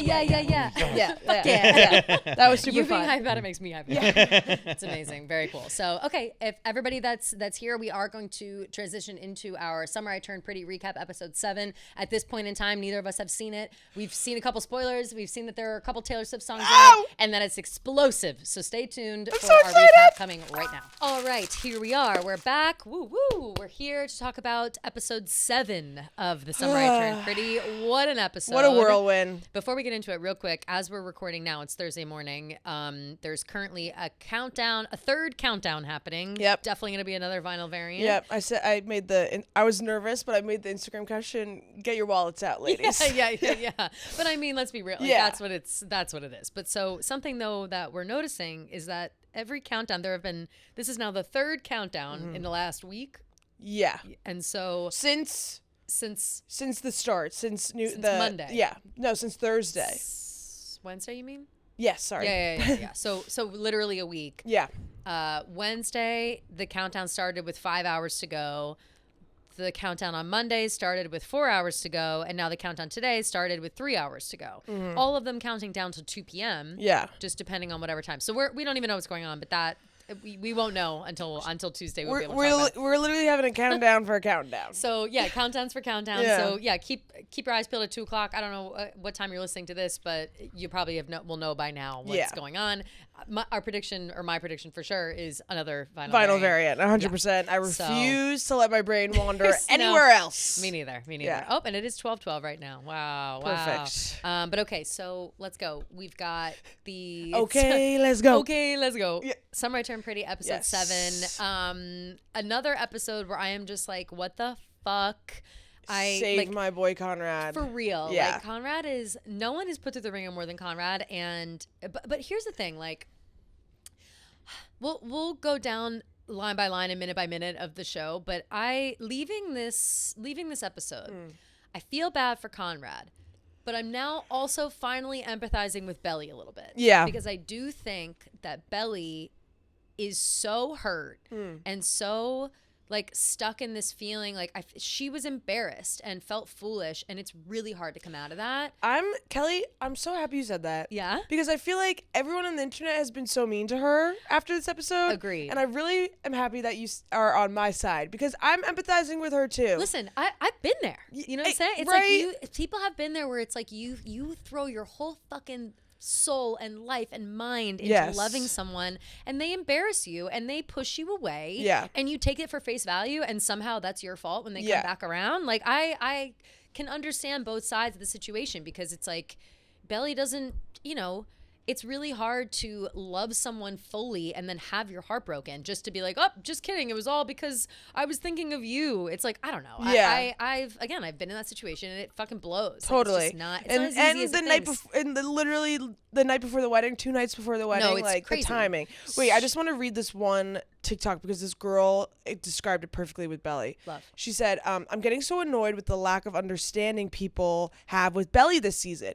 We as the audience have gotten so much context showing us how much Conrad cares about her, but Belly's fears are rooted in abandonment. Mm-hmm. And while we have seen Conrad working hard on himself, Belly fears giving up something easier that seems perfect than take a risk that Conrad will take away that love again. Mm-hmm. Belly is being so stubborn and pushing hard in one direction because she's scared to admit that Conrad has become exactly the man she always needed him to be, while she feels like she's losing her true self, and he's the only one that sees it. Completely chills, honestly. Literally, that. I know. But, great analysis from. I don't want to jump ahead too. Oh yeah, who said it? Sun.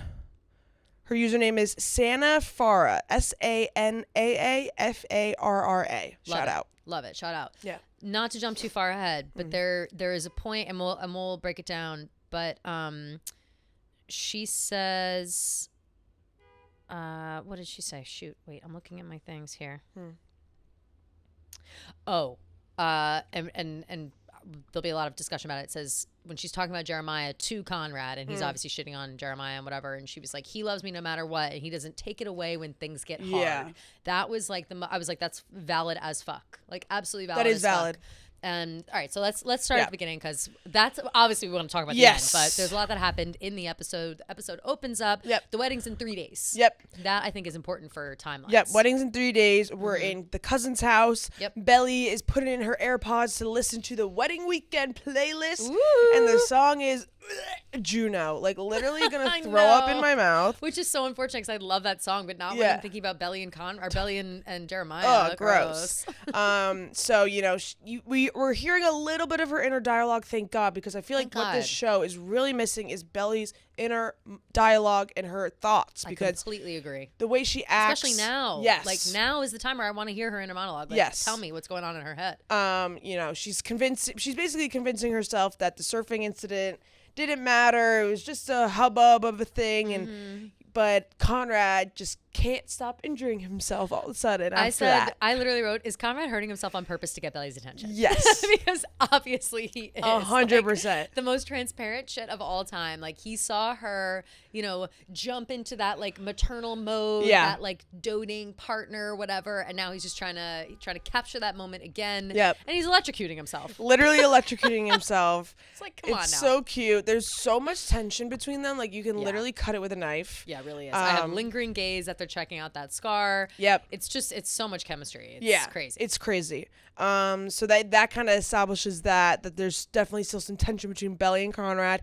Then we jump to the office.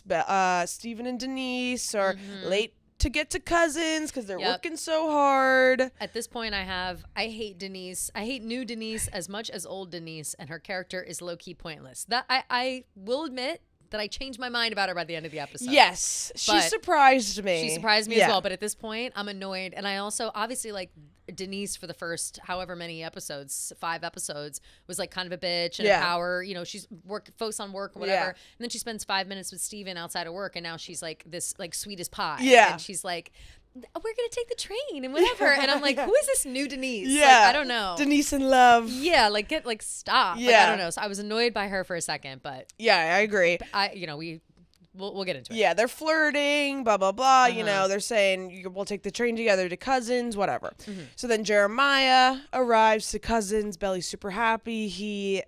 The only thing he brought to the wedding was Takis, weed, and fucking whatever the fuck else he brought. Smirnoff Ices. And Belly calls it out. Belly's like, are we icing people at our wedding? Yeah. And he makes a joke about it and whatever. And look, I get that they're young and this wedding is not going to be traditional and there's going to be elements that are like, all right, you're 21. Of course, you're like bringing Smirnoff fucking Ices to ice your friends. But at the same time, it's just like he's just always such a like fuddy-duddy, like shows up with the fucking weed and he stopped smoking weed though. And it's like, I don't know, like he's so immature. He's like, so everything immature. about him is so mature. And I said he's such a bro with his weed. Right. Like, he shows up and he's like, oh. And he hasn't done any wedding planning with Belly at all. Zero. And that's what he brings is just so insane. I've just really been working hard at work, and he brings a bag of joints. It's like he's really just become Adam in the sense that he just puts work over. He's so Adam. Over his life, over his family. Did you see that edit I sent? I forget if I sent it or if you sent it. I think I sent it to you with the Conrad and Jeremiah and Adam. Yeah. Yeah, I know. I wish I could play that for you guys to hear. I know. We'll tell you. Yeah. So, he brings Takis and weed. Conrad comes out. He's got the fake smile on. He's like, "Yeah, we're gonna have so much fun.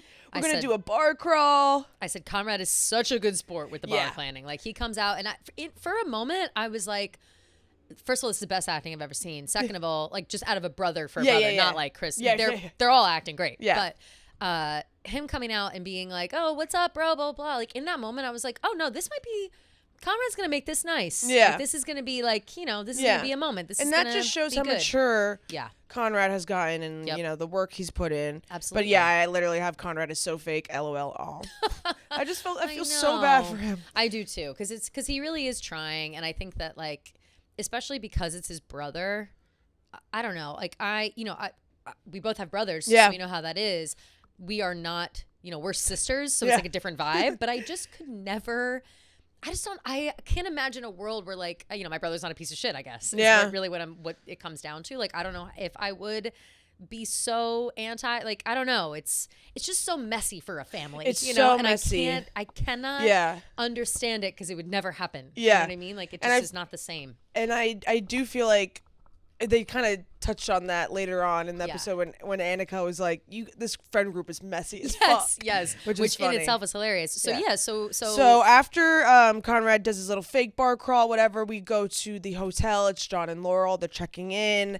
They see Adam and Kaylee, the mistress, walk in. They kind of have a weird conversation, and then Kaylee asks for Laurel's number because Kaylee's been planning the wedding, and Laurel's like, I don't want to give her my number, but she's like, if in case I have some mother of the bride questions or whatever. I have here, I said Kaylee, I was like, oh my God, Kaylee, and then I also was like, I feel kind of bad for her because she clearly has but she clearly has bad taste if she's with Adam. Like, I want to feel for her. I understand, yes, Adam's wife died 4 years ago. It's fine for him to move on. Yeah. It's fine for, whatever. But obviously the history between them and everything. Yeah, she knew he was married. Yeah. I understand Laurel's hesitation. I also, Laurel really wasn't that bitchy to her. She really held it together. I thought Laurel was going to be way meaner. Me too. Yeah. And the mover, she was like, oh, I've heard so much about you. She was like, likewise. I was like, good for you. Yeah. For at least saying that. Yeah. Because, yes, she's going to be nice otherwise. Because what? Is she going to cause a scene at this wedding? It's crazy. But I do feel like Kaylee is trying to prove that she, I don't know, is a valuable member of this group. For sure. Or can get along with people, can make the effort. Yes. And while she is a home wrecking bitch, I do understand. I do feel for her a little bit. And also, Adam's what it seemed like is Adam is at least 10 years older than her. At least. Also, we have to remember power dynamic too, because he's her boss. Power dynamic, he's her boss. And we have to remember who knows what she heard? You know what I'm saying? Right. When they so started true. hooking up, okay, Adam's married, but maybe he was my We're wife is dying, we're separated. separated, and I'm moving on, and she told me to move on. You never know what Kaylee heard. Very and true. So I'm hesitant to shit all over her at the moment because she was so nice. But she could just be a home wrecking bitch. Who knows? Well, time will tell. We stand with Kaylee. We stand with Kaylee for now. For now. So then we're back to the cousin's house. All the friends arrive, i.e., all of Jeremiah's friends. Yeah, wait. So Belly literally has 2 friends. Belly has 2 friends, and it's Taylor as usual, and then Annika, who is Annika, who is her college roommate. Yeah. Who, again, we met at 5 seconds after. Yeah, she's like, you're literally my best friend for life. We never met her in our lives. Yeah. But something at this point, I was like, oh my God, we're really gonna do a joint bachelorette at the cousin's house. Yeah. And then we're gonna go to downtown Cousins. Yeah, honestly, it does not surprise me at all. No, of course not. Yeah. But it's of course, and I was like, of course Belly is having her bachelorette party in Cousins. Of course. So funny. They're hanging out. They're in the pool. There's this. They all come in. They start smoking weed in the house, and Belly's getting annoyed, being like, "Take it outside." I said, "Smoke outside." Jeremiah's friends suck. Yeah, Jeremiah's friends are obviously really obnoxious. Wait. Also, with that, they're talking outside. Obviously, and Annika and Conrad, and there's I said, don't make eyes at Conrad. He's not yours. Yeah. But question. I meant to rewind it and look again. Which one of those guys is Jeremiah's ex? I couldn't tell. They say it, yeah, but Blake. I can't remember. Blake. So it's not Redbird. No. Who, by the way, is the worst character in the world. I can't fucking He's stand just that guy. such a typical frat bro. He's the antithesis so annoying. he's the big fat sweaty drunk guy that I hate. That's, and if you guys know me, you've heard me say that for years. And it's my least favorite kind of person. It says so much about Jeremiah that he's friends with a person like that. Yes. And he's loud and he's obnoxious. He doesn't listen. I feel like he almost is sabotaging it. He is always pulling Jeremiah away from Belly. He's always kind of shitting, because I watched it twice, because the first time I was half paying attention. Yeah. And I noticed how he would kind of neg Belly a little bit and pull Jeremiah away. Yeah. I thought that he was the ex at first, because I was like, okay, well clearly he's still got feelings. Yeah. I thought that was what it was, but no, it's not. Yeah. It's the besties. So they're grilling. The girls are in the pool. The boys are grilling, throwing the ball around, whatever. The one part from that I just want to mention was when they're talking about it in the pool, and Annika's like, oh, who here is single? I want to make out with someone. They're going through the list, blah blah blah, and Annika's like, Conrad, what about Conrad, blah blah, and Belly's like, yeah, go for it, sure. She's looking away. Taylor looks at Annika. She's like, no. Yeah, don't do that. Yeah. Annika goes oh, if Conrad, I would go for Conrad if it wasn't Belly's first love. Yes, and Belly was like, ha ha ha, what do you? No, it's so she's cool. like, you're so fine. You can do that. Definitely do it. And then Taylor mouths don't even fucking do it. Which I think Annika definitely picked up on that. Yeah, for she's sure. Not stupid, and she's definitely heard Belly talk about it. If they're as close as Belly claims, I'm sure she knows. She also doesn't seem like an idiot. So no, totally. She seems normal. So they're back. So Taylor's in the house now. She's making guac for everybody. That guac looked delicious, by the way. I wanted that so bad. I'm going to order it for lunch. Me too. I don't know what it was about that guac. Yeah, it looked fresh. Damn. Yeah, and then Steven shows up with Denise at the house. I will say, my first thoughts was what the fuck is Denise doing here? What the fuck? I said the same thing. But then we realized she's not staying at the house. She's just coming to say hi. She's stopping by. Which is honestly good to introduce yourself to the bride and groom. Agreed. Or I guess she already knows the groom. The bride, shall I say. And also just kind of get like be in the mix. Like they're just obviously it's a no frills party, whatever the fuck they're doing. So yeah, it's like not so bad. And she's young. She's their age. So what, she's like a year older than them, maybe 2 years older? Yeah, maybe. So yeah, I get it. Like you want to introduce yourself, you want to get to know everybody. When they established that she wasn't staying there, I was like, okay, she knows her boundaries. Yes. And I said, I thought the same. Because I typed, why is Denise there in all caps? And then I typed, at least she's being nice. I feel bad. Yeah. I said, I can't believe Denise is here. Yeah. And I have that throughout here like 5 times until I totally change on her. And then Denise goes outside to go talk to everybody. Then Steven and Taylor start talking about Denise. Taylor's like, no, we're friends. Like, I'll be your wing woman. She's really trying to be. She's really trying to be like. It was cringe for me. It's like Taylor, girl. Also, but it was cringe. Not just her saying that and doing it, because obviously we know her her motives, or we know her how she's just trying to overcompensate and make things okay. For Steven to believe her and think that it's all fine and to just eat that up because it's what he wishes he could hear. Yeah. That is what bothered me. I was like, Steven, get a grip. Yes. Use your brain. What's happening here? You know? Yeah. I hated that whole dynamic. Me too. It's just awkward, and I feel for Taylor, and you kind of understand why she's doing it later on. Of course. But yeah. So, and then all of a sudden they're dancing. Gia? I couldn't believe what I was watching. What the literal fuck? No, I just was like, cut this whole scene. Cut it. Cut it out. Of All course, of it. Belly is the type of person who's going to do a routine at her wedding, a choreographed routine at her wedding. But wait, here's the thing, is it doesn't even seem like Belly wants or cares about this. No. It seems like it's all Jeremiah who wants a dance battle. And now Belly has to do this whole thing. Yeah. And they're dancing, they're whatever. And by the way, the dancing, I mean, it was fine, but they were all trying really hard. The tweet that you sent me was so fucking funny. It's like Adam's business associates watching Belly, Taylor, and Annika's Blackpink choreo at their wedding. No, I was dying. I was like, what is this slutty sorority girl dance that we're doing right now? Is this Greek week? That's how that felt. That's exactly how it felt. All my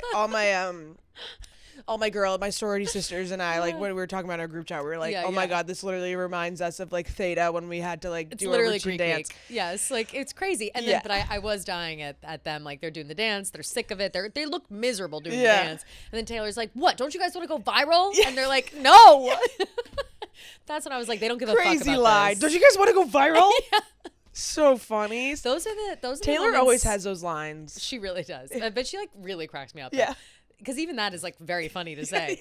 But I have a question. Obviously, these pieces are added to the series. That's not in the book, right? Where they're doing a dance routine and she's like, do you want to go viral? The books are too old for I that can't kind of remember that. Yeah. Yeah, okay. So I feel like those moments are where they're just trying to bring it, they're more trying to timestamp it for now. Yeah, for sure. And you can always tell because they don't ever really fit.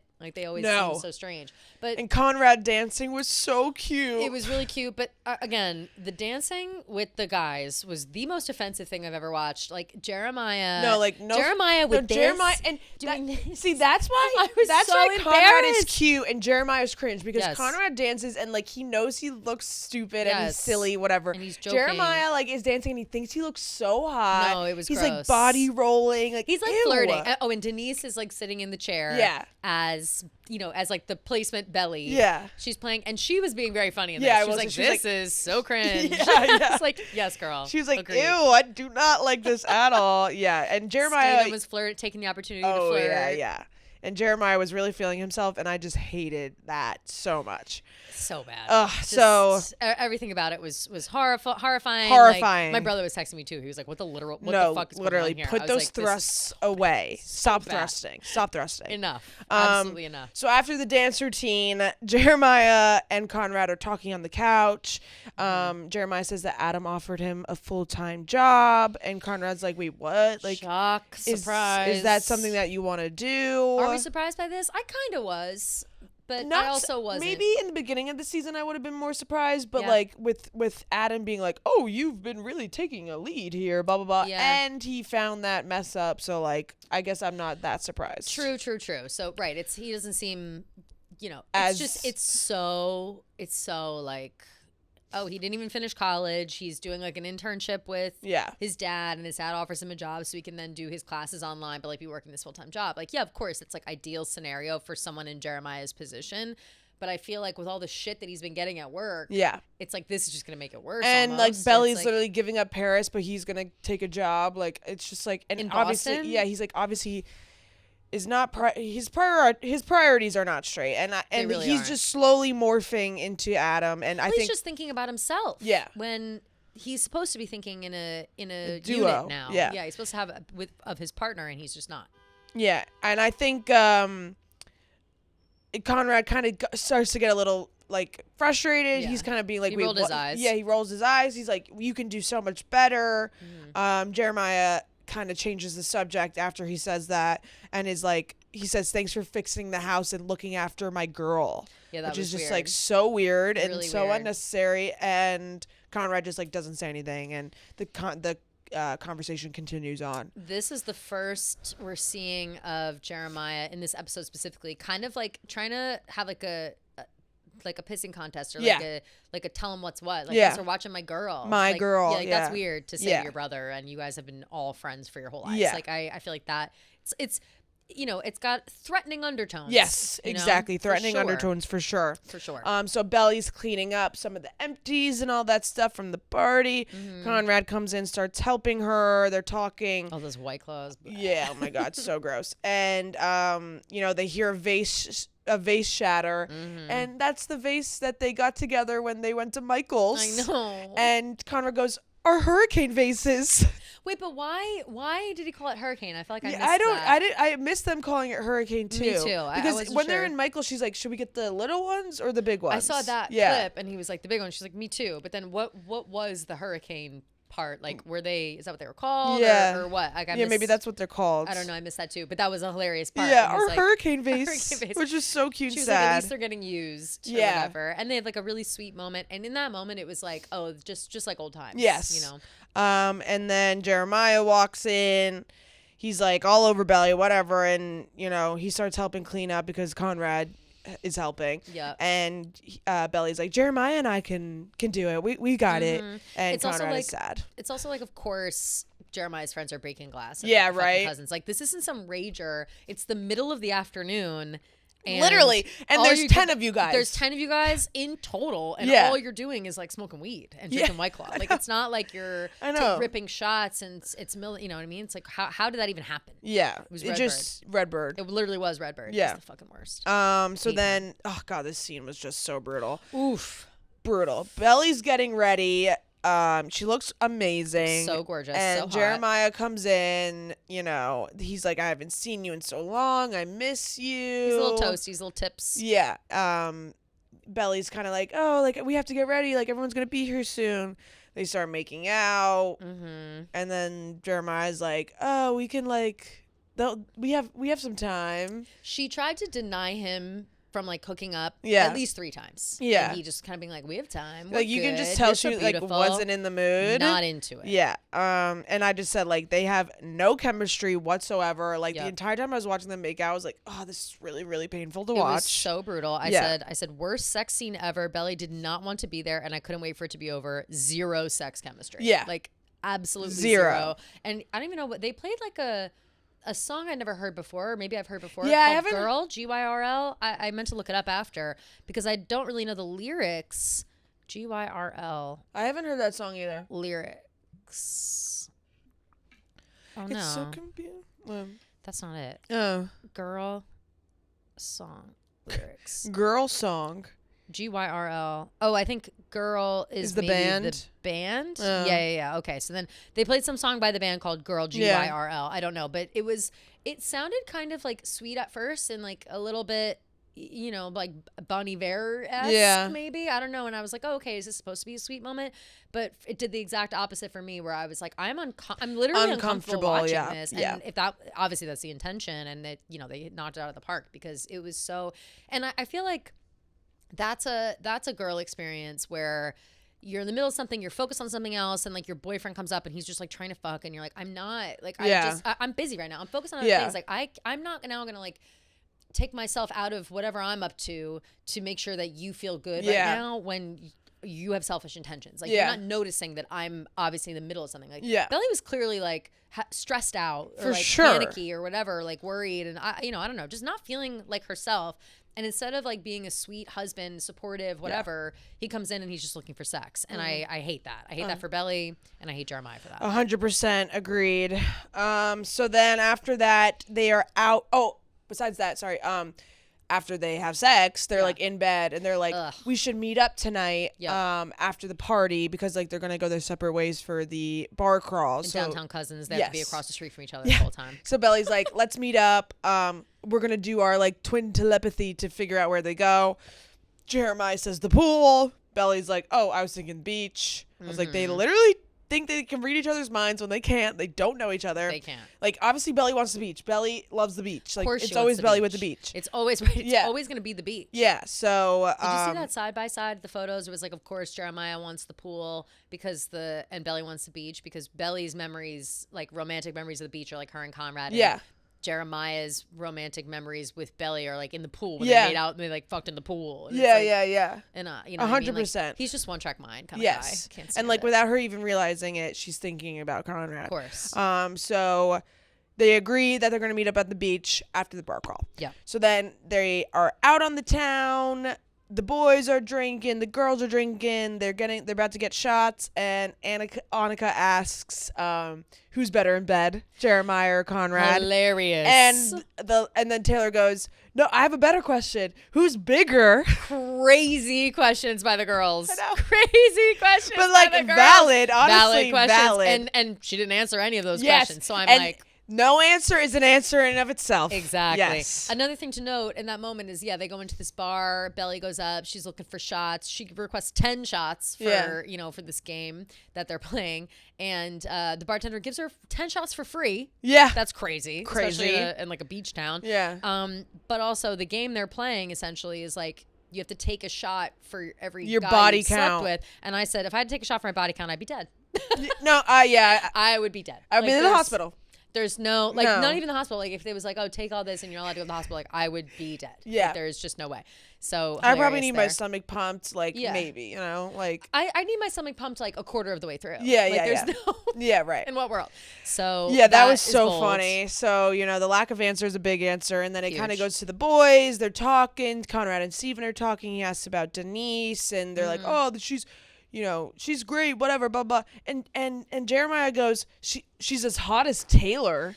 She goes, oh, yeah. He goes, yeah, I'm just not sure what his problem is. Like, she's cool and she's smarter than you and Steven, and she's hot, just as hot as Taylor. Like, I don't know what his problem is. And I always clock that because I feel like Jeremiah low-key calls Taylor hot, like, all the time. Every, like, other episode, you know? He calls her hot all the time, and then he called somebody else. And even Conrad clocked it too. I feel like he was like, what? Like, why would you like, say what that? The hell is this? He had like a facial, like a quick facial expression. Totally. To where it was like, what the fuck? Well, Jeremiah is always calling people hot. Like, he's sex obsessed. Yeah, and it's just weird. Like, don't call your fiance's best friend hot. It's weird. So then, they're continuing on the conversation. Steven's like, oh, what about you, dude? Like, there's so many hot girls tonight. Mm-hmm. And Conrad goes, it's Jer's night. And, it's like, well, because I'm still yearning over the same girl for the past 4 years. Because I still want his fiance. So then we go to Laurel and John. Mm-hmm. They are at dinner, or they're sitting at the bar together.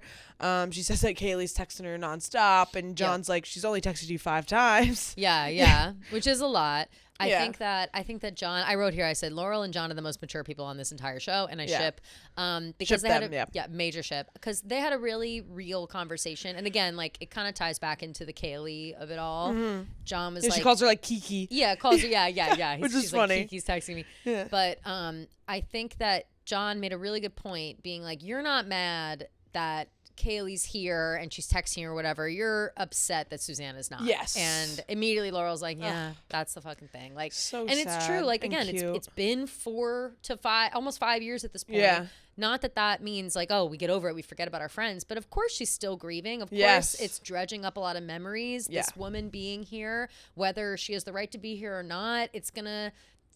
She's got to put her emotions somewhere, and she's channeling these emotions into anger towards Kaylee, when in reality she's angry and upset that her best friend died of cancer and is not there for her son's wedding. Yep. 100%. Very mature conversation. Yes.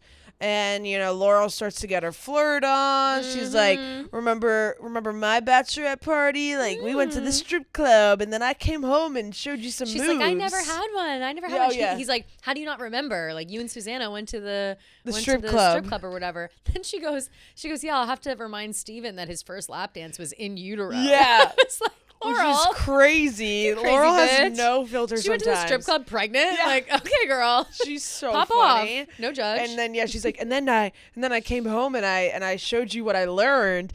And she was like, I could show you again tonight. And John was like I don't want to, after like the stress spiral that you went in after like we hooked up.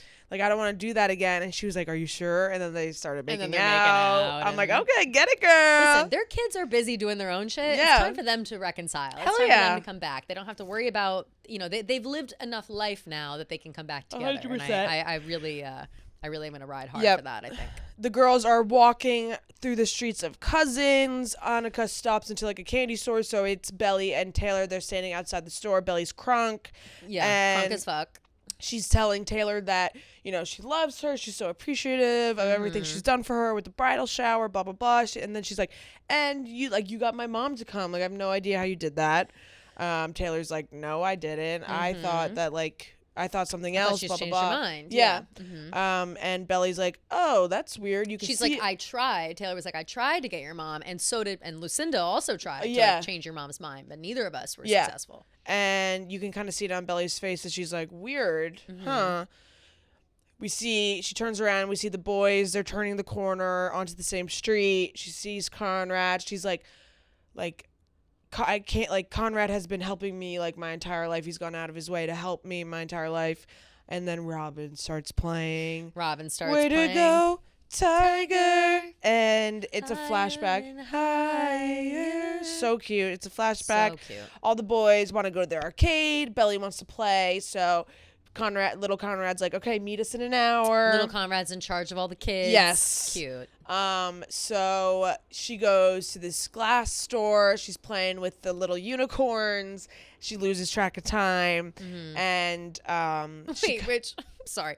She goes right to the glass blowing shop, and then she's there for 2 fucking hours on the floor. 1 hour. He said meet us back in an hour. No. Oh. She was there for 2. Oh. Because she got there at like 10 after 3, and all of a sudden it's like 5:20, and then when she like freaks out, right, so she I forgot about the clocks. sat on the ground with these 2 glass unicorns for 2 hours, loses track of time, and then goes downstairs, and he's like, I told you to meet me an hour ago. Yeah. I only know because I literally watched them back to back. Right. And it was really cute, and little Belly's like, I was playing with the unicorns. That girl, I love the little Belly, that actress. She's really cute. I'm so obsessed with her. She also, though, what was I going to say? Conrad is so eldest kid, and she's so youngest kid. Yeah. It's cute. And that was a good, normally I know I've said on recaps past that I don't love when they flash back to them being kids and try to compare Conrad and Jeremiah. I liked this one because they didn't really, it wasn't like comparing Jeremiah. Like, he was just off doing what he was supposed to be doing. Like, it wasn't like him being a dickhead and Conrad like, here, Belly, it's okay. Yeah. Like, it was like a genuine moment, I think, where Conrad was, scared for her and also, and just to show the difference in like maturity and, always just very protective of her and everything. Yeah. So the flashback, we see the flashback. Conrad comes up, they start talking with Steven and Denise, blah, blah, blah. So as the boys are kind of going to the next bar, Belly's like, wait, can I ask you a question? She asks if Conrad talked to her mom. And he says, yeah. And she asks. He's like reluctant at first. He like doesn't want to. And I'm not sure what that is. Like, is that him trying to I feel like he's kind of like maybe a little like not embarrassed, but like I don't want her to know that I'm still like going out of my way to like really try to help her. Totally. Or maybe that, I think that, and he's like, maybe he doesn't want her to misconstrue his intentions. You know what I mean? Like, he did that for her, not for her to know that he did that. Right. Versus, like, if, he's not trying to get credit for it. Exactly. Yeah. Exactly. So, and, she asked why he did it. He's like, because it was important to you. And he's like, because it's like it's because like it's what you or what you always wanted to picture, or what you've always pictured. I think he said, he's like, I just want you to have exactly what you've pictured. Yes. Yeah. Which is just so sad. I know. And the wording is important later. Yes. Yeah. Belly, starts to tear up. And then Steven and Denise come and they're like, let's go, whatever. And then Taylor's like, Denise, come with us. Like, come with the girls. And I thought that Denise was going to be like, no, I'm going to stick with the boys. Me too. But Denise is a girl's girl. She's like, okay, let's go, girls. Ready to go out with the girls instead. I said Taylor being a genuine girl's girl here for Denise. Yes. I said Denise also not being lame. Yes. So shout out. We're like, okay, Denise. Yeah. And Belly's like, give me a gummy right now. Give me those gummies. That was so funny. Like after that whole interaction with Conrad, she's like, I need a fucking gummy. Yeah, she's a gummy. ASAP. Taylor's like, are you sure? You never get high with us. It felt like a Dare commercial. Yeah. No. Belly's such a straight edge. Yeah. So then the boys are drinking. She's like, how much could that gummy be? Like 5 milligrams? Literally, like, probably. And she's like off her ass. Yeah. It's like my parents. For real. For real. So the boys are drinking at the bar. Jeremiah's like, oh, I can't get too drunk. All the boys are like, Steven's like, oh, Belly's already drunk anyways. Belly was hammered. And, wasted, even Conrad's like, yeah, dude, it's your night. Like, and I could tell on his face that, Conrad's trying to sabotage that was a little bit. That was a little devil on his shoulder. Oh, he's for like, sure. go ahead, man. Yeah, he's like, take the shot. And he was starting to, like, Conrad will slip in and out of that fake ass tone. And sometimes it's more believable than others. Yeah. Like, in that moment, it was like, it's your night, bro. Yeah. And that also was a little bit of, like, threatening undertones. Right. And with, not jumping too ahead, but with the conversation that he has where he's like, sometimes I hate him. Yeah. It's like, you could really tell in those moments. Totally. So, they're taking shots, blah, blah, blah. Jeremiah puts his arm around. I wanted to fucking take my fist and pound it into his face during this scene. Crazy I don't know how Conrad didn't freak the fuck out because that smug fucking look on his face. I'd never seen something so arrogant and annoying in my life. Bad. Shouts to Gavin for his acting because it was sinister. Yeah, and sinister. What was it supposed to be? I saw people going back and forth being like, I think that maybe in the book, the delivery is like a little less threatening and whatever. And I was like, no, I like it like this. Yeah. I think that this interpretation of it. He knows exactly what he's saying. No, exactly what he's saying. And what did he say? He said, he was like, hey, he's like, you've looked out for me my whole life. Yeah. And I love you for that. He's got his arm around him, whatever. And then he's like, but just so you know, like, me and Belly have each other now. Yeah, he's like, we're going to take care of each other now. Yeah. And it's like, you get that, right? Or no. She's like, she's my family. Like, she's my family. You get that, right? Yeah. Like, it was like a little bit, what the fuck? And Conrad was like, yeah, man, I get it. Like, yeah. And again, it doesn't seem like Conrad is drunk or drinking at no. all. Like, does he even have said a he was beer driving. He said he was driving. Got it. And there you go. So Conrad is fully sober. Jeremiah is now drunk at this point, being like with an arm a little being too close. Territorial, being really arrogant, and just you get that, right? Like, we're gonna take care of each other now. You can't even take care of yourself, Jeremiah. You literally have credit card debt when your dad pays off your credit card. You can't read an email. You have to do a whole nother fucking semester. You break shit. You still smoke weed all the time. You smoke weed in the house. You lie to Belly. You cheat on Belly. Fuck you. I can't even deal with it. Like, it's just like, you can't take care of yourself. Why do you think you can take care of Belly too? It is crazy for him to think that he can. Yeah. Like, it's crazy. Like, that, it's a level of delusion that it's just a different planet he lives just on. wants he to thinks, he doesn't, I'm going to take this job with my dad and I'm going to make money for me and my wife. And it's like, it's the world that you're building in your head for you and Belly is fake. Yeah. It's just not, it's not real. It's not sustainable. It's not going to make her happy. It's not the world she wants. Yeah, exactly. Crazy. Absolutely crazy. So frustrating. Hate that moment. So we're back with the girls. Belly's crunk. She's taking shots. She's taking 2 shots in a row. She steps into that place and and I love they walk in, they're playing Girls So Confusing. Yeah. That iconic. So great move for obviously now it's the yes. first minutes out with Denise for Taylor and Denise. Yeah. But yeah. They stomp in. Belly goes immediately to some like waitress walking around with shots, rips 2 tiki shots, and then gets on the dance floor and is like, I gotta dance this out. Yeah. You know? So Taylor and Denise are talking about Steven. Yeah, Girls So Confusing is playing in the background, which is just iconic. So good. Taylor asks her asks Denise if she likes Steven. She's like, no, whatever. And well, wait, they have that combo at the beginning where Taylor was like, "It's cool that you came out with us," and she's like, "Oh, did you think I was like one of those girls that goes with the guys?" And she's like, "Yeah, kinda." She was like, "No." She's like, "I just, I know them. I'm hanging around. Yeah. But I'd obviously much rather be." She's kind of like if, with my job, like I'm just constantly surrounded by idiots. Like it's like unfortunate. Yes, which is a great. Who can relate? Suddenly I'm like, Denise, we're not so different after all. So true. Oh my God, I'm so dead. I swear, like that. So in that true. moment, Honestly, I was like, okay, Denise. You know what, Denise? We okay, I see you, Denise. I see you. Right. Yes. So they're having like this really nice conversation. Basically, Taylor is like, no, like we're friends. Like Steven and I think you're the exact girl that he needs, the exact girl that's good for him. She goes, "You're the exact kind of girl I've always pictured him ending up with." Yes, which is so sad. Really sad. Yes. And it just also goes to show like Taylor has all this confidence and she is so, she's nice and she's always taking care of everybody else and she's scrappy and she knows what she wants and whatever. But when it comes to like the vision she has of herself in reality, I don't think that she thinks that she's like worthy of certain things. Yeah. And now especially not Steven. And I'm not so sure if she's always felt that way. That might be her like problem with this back and forth, but definitely after the accident and her like trying to get back with Steven and him totally dismissing her, like her confidence is the lowest it's ever been in terms of in that scenario. 100%.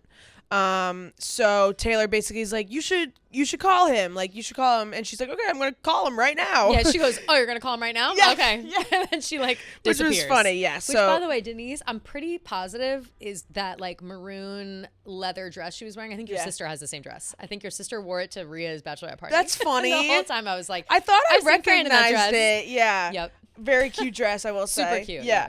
So then we're back with the boys really quickly. Steven's like, I'm going to go hang with Denise. Everyone's like, oh, you're lame, blah, blah. But he's like, I'm going to go hang with Denise. Jeremiah's crunk. He spills his drink on Conrad. Of course. Just being a dickhead, not paying attention. No surprise. And so that's kind of what's happening there. And I'm pretty sure he spills his drink in the exact moment that he stands up being like, I love this song. Yes. When We Can't Be Friends by Ariana Grande is playing. Which, great placement for that song, too. Great placement. A+ on the music this episode. Yeah. All of our favorite girlies. So, yeah, We Can't Be Friends is playing. Jeremiah stands up. He's like, I love this song. Spills on her. And then it cuts to Belly. Belly is feeling herself on the dance floor, dancing. The edible's hitting. Yeah, the edible's hitting. She's doing one of these. Yeah, she's loving life. Yep. Throwing her hair back. Doing the whole thing. Dancing like no one's getting watching. Married. Yeah. Like, she's ready. She's ready. And then all of a sudden. I felt her in that moment. I said, damn, next time I go out, I'm going to take a 5 milligram edible. Yeah, if that's like how I'm going to be feeling. Like, yeah, fuck yeah. So then as she's dancing, she starts to have flashbacks of Conrad. She's literally making a Belly and Conrad edit in her head while she's dancing. Fully sobbing during that flashback, by the way. Sobbing. Yeah. And also her flashing back to like sweet Conrad with his glasses. I know. Like there's just like so many young moments. Conrad too. Like it just shows like how in love she's been with him since literally day one. He's intertwined with her soul, and there's no other way to say it. And in her most like seemingly in her most like relaxed euphoric moments, that's what comes flooding to her, and that's really what is in her heart. Yes. It's crazy. So we get this really emotional flashback. I was crying the entire time. Like it's just really sad and really cute, and like all the videos and stuff that they picked were perfect. And We Can't Be Friends will make me cry no matter what. Yeah, that song, totally. To be honest, it's a really good song. Yeah. So then Taylor comes or she's like dancing, whatever, and Belly's like, I need some air. Like I'm freaking out, whatever. They go into the bathroom and Belly immediately goes, oh, he got me my unicorn and he got me my mom. Yeah. And she's like, what? Yeah. The fuck are you talking about? She's like, I knew I should have given you that gummy, which was so funny. Hilarious. Oh, also, I don't know when this gets established, but Conrad later on buys that unicorn that she was playing with for Belly for her birthday. She says, well, as they're walking out, like the flashback's happening and she's like crying and Conrad's like, we're sticking together from now on. Her voice comes in, like her monologue comes in, and she was like, he bought me a unicorn for my birthday later that year. The big one, too. Yeah. Which was really cute. Really sweet. So this is like Taylor's very good friend moment when, Belly's kind of crashing out. She's like, this like the wedding it's insane. All these people. And it's at the country club. Blah blah blah. She's like, and Taylor's like, this is exactly what you pictured. Like she's like, this isn't what I pictured. And she goes, and I've only ever pictured Conrad. Yep. And Taylor just goes, she say, fuck. Yeah. Taylor's like, fuck. Did she say? Like, Belly didn't say to Taylor what Conrad said about, I just want to give you everything you pictured, right? Like, no, Okay. Yeah. I couldn't tell if that was like okay. Yeah. So she goes, I only ever pictured Conrad. Taylor's like, fuck. Because I feel like, so sad. Because I feel like Taylor probably knew deep down of course she that this was how she's feeling the entire time. Taylor's not stupid. Yeah. I saw a thing of, I forget if I sent it to you or not, anti-hero lyrics of Taylor being like, typical Taylor, like she'll stare directly at the sun but never in the mirror. Yeah. She's doing the same shit. Like she doesn't want to acknowledge that Conrad's also doing what she's doing. Yeah. In like giving up Steven the same way that Conrad's like giving up Belly. Like she doesn't want to admit that like Taylor should be with Steven and Belly should be with Conrad. Yes, 100%. It's too much of a look in the mirror for her. And then, Belly starts to kind of ramble. She's like, everything was fine until Christmas. And, nothing happened, but we just saw each other and she's like, no, like I didn't say anything to Jeremiah about it. And Taylor asks if something happened. She says no. Taylor's like, so why'd you lie about it? Yeah. And Belly starts, to break down because it's like, obviously she never had to lie about it, but her the feelings behind it were more than what it was. The feelings made her guilty. Yes. But and here's also something I noticed in this moment, or I felt in this moment for Belly, that I do think that after she found out about Jeremiah cheating, I feel like she's almost tried to convince herself that, like, not that she deserved it, but that she also did something equally bad by 100%. lying about seeing Conrad at the beach house. Where, by the way, girl, it's not even on the same level. Yeah, like, not even on the same level. Have sex with Conrad in that moment. Like, you didn't cheat on Jeremiah, but I feel like she feels like, okay, yes, I have to forgive Jeremiah for this because I've also done bad things. But it's like, no, you haven't. Yeah. Like, not even close. It's like she's gaslighting herself into thinking she deserved it. Right, something, totally. And you can even tell that, like, with the conversation, too, like, when she starts, like, defending him to Conrad. So she's like, I'm going to tell Jer. Taylor's like, no, you do not need to tell him. Like, what would you even tell him? And she's like, yeah, okay, I'm not going to say anything. Which would have been so crazy. Yeah, so like, crazy. I saw him at the Christmas, that'd be nuts. Right. To do, so then we're back to Jeremiah and the boys. Jeremiah and all his friends are taking shots. They start talking about how Belly's like the only girl he's gonna touch for the rest of his life. Redbird, of course, is like, being and again, gross like, and disgusting. Is Redbird even Jeremiah's friend? Like the stuff that he says to him and brings up, and he's like so rude to Belly. He's like fucked up to Jeremiah. He's like, bro. Yeah. Or first he's like, how's it feel? Like, or no, maybe it's that guy Ethan that says, like, yeah, it was one of them. Yeah. And then Redbird's like, no, man. Oh, you didn't tell your boys about the like infamous Lacey Barone, the iconic Lacey Barone. Yeah. It's like, shut up, Redbird. So, shut your fucking mouth. all while this is going on, Conrad overhears the boys like basically gabbing and yapping about how Jeremiah cheated on Belly. They're all laughing, blah blah blah. They talk about how Jeremiah locked them out of the fucking room, which is fucking crazy. Insane. I thought. And then, like, his friends are imitating, Redbird's imitating, like, the full noises. In the bar, being like, oh, imitating Jeremiah. Lacey screaming his name. Yeah. They locked out. We had to sleep outside. It's so gross. Certainly doesn't sound like he was obliterated and had no idea what he was doing. No, totally not. He was like, "Whoa, you were gone, or you and Belly were apart for 3 seconds." Like, even he said, like, it was 3 seconds, and then all of a sudden you get with the hottest girl at Finch. Yeah, and like Jeremiah, like shut up. And Jeremiah's just like reveling in it, like doesn't say anything. He's just sitting there. Yeah, he's hammered for sure. And I at first, it doesn't seem like he is like loving it and laughing too much. It seems like he's really drunk.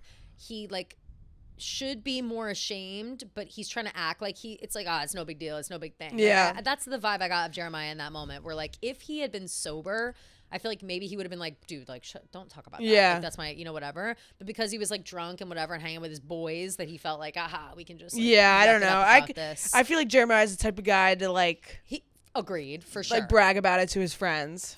I agree to his. Well, I mean, he literally is because he clearly bragged about it to, whatever. Or maybe, the fact he didn't tell his other friends, yeah, though, tells me that he does have some shame about it, but I don't think it's because he feels bad for Belly. I think it's like he doesn't want to be seen as this bad guy. True. Like, it has nothing to do with Belly. He does not care about her feelings, clearly. Yeah. I think it's more of like the perception people have of him. Yeah. So meanwhile, like Conrad is overhearing this entire conversation. And as he's overhearing, Jeremiah kind of is like, all right, dude, like chill, whatever. And then he's like, and he's like, I'm about to puke. Shut the fuck up, bro. Yeah. He's like, I'm about to puke. He runs into Conrad. Runs into the bathroom. Conrad follows him, and he's like, Jeremiah, and he's puking. So he's like, this is hopeless. Like, yeah, this is so fucking hopeless. Yeah, I really wanted him to just stuff his face in the toilet and give him a swirly, a little swirly with all that vomit in there. Oh yeah, or just like I was ready for a bitch out. I was like, Conrad's gonna rip him a new asshole, and I can't wait to see it. But then Conrad, like, standing in the doorway, like, kicking the door open and standing in the doorway watching his brother, like, puking his brains out. Like, I do think there was a little bit of older brother that kicked in. But then at the same time, it's like, what the fuck? Like, he's such a... Like, this is pathetic. He's so pathetic. He's pathetic. And I'm going to walk away, you know? Yeah. Oh, there's, like, a reflection. It looks like a light. It's stupid. Okay. So after that, the boys come home. Jeremiah's crunk AF. He's like, Belly, I'm gonna marry you. Where are you, girl? I'm about to marry you. Yeah, ew. It's like a threat. It was gross. Yeah, it's like menacing. Where are you at, girl? I'm about to marry you. Like, literally run for your life, Belly. Ew, no, literally. Call the police. Gross. So... Taylor's like, Belly's waiting for him, like, at the beach, and Redbird's like, he's drunk. Yeah. He's clearly about to yak for the third time. Yeah. Hello, welcome. Shut the fuck up. I really hate Redbird. He's so annoying. So Jeremiah's like so drunk that he can barely even stand, and he's throwing up, so he cannot make it to the beach. Nope. Lucinda calls Taylor, and this is like a really sad conversation between Taylor and Lucinda. Bad about this. Lucinda basically is like, how is everything? And then she goes, are you and Steven back together? Yeah. There are two sides of this where I'm like, Lucinda, let's get off the gas a little bit with the Steven stuff. Yeah. If I'm Taylor, I'm frustrated that my mom is constantly like just bringing seems like this she's up. projecting really hard. She wants Taylor to like have this life that she couldn't have. Completely. And it's like, you get that. But the more she brings it up and the more that like Taylor and Steven are not together, it's hurtful for Taylor. Yeah. And so I understand Taylor's frustration in this moment being like, no, Mom, we're not back together. Also, he brought that girl Denise and they seem really good for each other and I just want to be happy. She like explains all this mature shit. And her mom basically is like, so you're giving up? Yeah. And it's like, and Taylor gets so frustrated with that. She's like, I'm not like you. Like, I'm not going to keep pining after guys that don't want me. Like, and then she like calls her pathetic. Right. Like, I thought it was all good and fine and valid until she said it's pathetic. Yeah. And then her mom obviously is, very hurt by that. And she's like, all right, I have to go. And they hang up the phone. Super fair. Yeah. Super fair to be upset with her. And but again, calling her pathetic is fucked up. She's not wrong in her assessment of her mom. Her mom does go after guys who have made it clear that they like don't respect or care about her anymore. Harsh truth. Harsh truth. Yeah. And not something you want to hear from your daughter. Yes. Very sad. So then the scene of all scenes comes. We're on the Belly's beach. Belly's on the beach. She's walking towards the lifeguard stand. She thinks Jeremiah's waiting for her on the lifeguard stand. Jer? Nope. Shut up. And she realizes that it's Conrad. Conrad's on the lifeguard stand. She's like, you should come down. Isn't it illegal? Yeah, she's like, it's illegal to be up there. Yeah. Well, first she tries to like leave. She's like, oh, I'm looking for Jared. Like, she's clearly avoiding Conrad. Yeah. Not sure if Conrad is totally picking up on that right away or like why she'd be doing that. Obviously, he doesn't know that she's spent the last several hours like freaking the fuck out over the fact that she's in love with Conrad and not Jeremiah. But she's immediately like bitchy to Conrad. Yeah. And so I wrote down, I was like, not sure why Belly is acting like a bitch to Conrad right now because, again, he doesn't know why she's like freaking out or acting this way. And she even was like kind of mad and mean to him when she found out that he like talked to Laurel. And I think that all of that is just her like being pissed off that he's like stepping up. Like she wants to stay mad at him and she wants to hate him because that's the only way that she can go through with this. She's using her like hate her anger and being mean, I think, as a wall for 100%. 100%. Like she's just, I don't think she's allowing herself to realize that like exactly what that girl said, like Conrad is exactly like what she wanted him to be. And like I think she, and I also think maybe like a little bit of her could be upset that it's Conrad doing all these things and not Jeremiah. Absolutely. Like, so, and Jeremiah tried to get Laurel to come and he was super unsuccessful. She laughed in his face essentially. And so then like, she left the house. So it Disaster. just, I feel like the anger that she feels towards Conrad is almost validated just because she has been hurt and she can't like see, or she doesn't want to see. She doesn't want to see. She doesn't want to see that he has done good things and even open the door of like, well, maybe he is good or maybe I was wrong because it's too painful to dip back into that pool of like how much she loved him and how wrapped up in him she was. It's like you don't ever want to be wrapped up in someone like that when you were hurt so badly. And I think that that's all shining through 100%. But yes, they start having this conversation. Conrad's like, come up here, and Belly initially is like, no, like I should go back, and he's like, no, just come up for 1 second. He's like, and I'm going back to the house. Yeah, no, that's all. That's all it takes is him just being like, come up for 1 second. So she comes up. He's kind of ripping on Jeremiah for being drunk. He's like, good old Jeremiah, like still can't handle his liquor. He's like, she's like, give him a break. Like it's his bachelor party. She also is like grilling him like, well, where's Jeremiah? Like, I think in that moment she was worried that Jeremiah was going to like show up at the beach and see her and Conrad there, which valid. Yeah. But so she's like, so where is Conrad or where is Jeremiah? Like, is he back at the house? Are all the guys back at the house? And Conrad basically is like, I don't know, probably. Yeah. Like, he's like pissed off. And then launches into his confession of what he overheard. Yeah. So he's like, I have to tell you something. And he's like, he has no idea that Belly already knows. So he's like, Jeremiah cheated on you. She's like, I know. She like immediately starts defending him. He's like, why the fuck are you defending him? Like, I just don't understand. Like, he says, you're not the kind of girl that would ever put up with that from a guy. And she says, I put up with a lot worse from you. Which is crazy to say.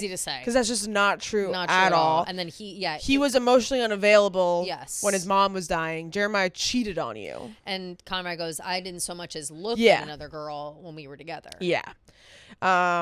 So then they she kind of starts to walk away. He's following her. They're on the beach now. Conrad's just like, Jesus. Conrad's just like, I just don't understand. Like, why don't you guys just move in together? Like, why do you have to get married? Yeah. And she's like, he's like, I just don't understand. Like the country club, like all this extravagance, like this isn't you. Like this. Yeah, so you're getting married at the country club. Yeah. Like he's like cutting down everything that is happening. Yeah. He's like, who are you? Like, I don't even know who you are or whatever. And she's like, you don't know, you don't even know me anymore. Like you haven't known me for years. Yeah, exactly. You haven't known me for years. And she's right. She is right in that. Yeah. And he's like, whatever, and she's basically like, she's still walking away, he's still following her. She's like, if you keep following me, I'm gonna scream. Which I was just like, oh my gosh, she's so immature. Like, scream. I will scream. I will scream. It's like, okay, chill. And so as she turns around after that, he goes, fuck, I still love you. He's like, fuck, it's not because of any of that. Yeah, it's because I still love you. Yeah. And, she turns around. He's like, give me 60 seconds. And this is when I really wish that we had Belly's inner monologue, because in the book, she is so angry, but she still like allows herself to let him talk. Like, even though she's like, I should not be doing this. I should not let him. I should walk away. Like all this stuff. And you can read it on her face for sure. Totally. But he basically... Shout out to Lola crushed this whole scene. She's so good at these types of scenes. Good, and, Conrad basically gets into this whole speech about how, like, it's always been her. It's not all of a sudden. It's always, which killed me. And he was like, I look at you and, like, we laugh the way that we used to. And yeah, he was like, it was easy, or she at one point was like, the fact that you're saying all this now is fucked. Yeah. And she's, which is also true, but he launches into like, I tried to let you go and get over it, but being with you this summer, and acting like we used to and talking like we used to, it's just, I can't, what he said, I can't get you out of my system. Yeah. Is what he says. Like, in the way his like voice was cracking on like the used to's was so sad. Really like, sad. Oh my God. He says about, he's like, and I all the stuff that happened, and then I saw you with Jeremiah and you guys were so happy, and he was like, and I love Jeremiah, he's my brother, but when I see you guys together, I hate him. Which is so sad. Yeah, he says like, I knew, he was like, I fucked up so bad 4 years ago. I I know you remember the motel night, like when I said I wanted you, like, and I took it back. He's like, I knew if I kept you with me, I would have hurt you. And yeah, he said, if I saw that you were happier with Jer, and maybe I could let you go. And then, yeah, the whole talk about seeing her again this summer is just so sad. And then he's like, don't be with him. Like, don't marry him. Be with me. Yep. And she hits him with you will never be what Jer is to me. Which is so, and then she's like, he's my best friend. Yeah. No, and she says, nobody has treated me the way that he does. Yeah, which is you and I were never anything. So crazy to be like, you and I were never so anything. Fucking brutal. That's like the moment where she says that he loves me no matter what, and he doesn't take it away when things get hard. Yeah. And that, I think, like, is such a perfect line to describe how Belly feels. Like, how she's twisted this scenario with Conrad in a way to make him the ultimate villain. Yeah. So she can't, like, love him. Yeah. Because it is a little bit what he did to her, being like, but it wasn't because he was trying to, like, get her love and then take it away. And whatever. He wasn't capable of returning it. Yeah. And so he made the decision to cut her out and to hopefully save her, but it obviously hurt her, and it's been hurting her this entire time. Yeah. She's locked all those feelings away, and she's tried her best to kind of replace, so much so that she's replacing memories she has of Conrad with Jeremiah, as we know with the Rose of the Dog thing that we last episode or 2 episodes ago. And I just think that, like, it's really sad to see how, and you know, this is why I feel for Belly in this moment, because it is relatable, where it's like, you do everything you need to do to get over heartbreak, and in 2 seconds Conrad undid all that work that she did for herself. And I don't think it's crazy for Belly to be so upset about this, because it's like, yeah, man, what the fuck? Like, you had all summer to say something, you had 4 years to say something. We could have had this conversation 4 years ago, and we could have come to a different kind of agreement or a different kind of understanding, and let ourselves go our separate way before I got so involved with your brother. Now we've been dating for 5 years, we're about to get fucking married, like, this is crazy.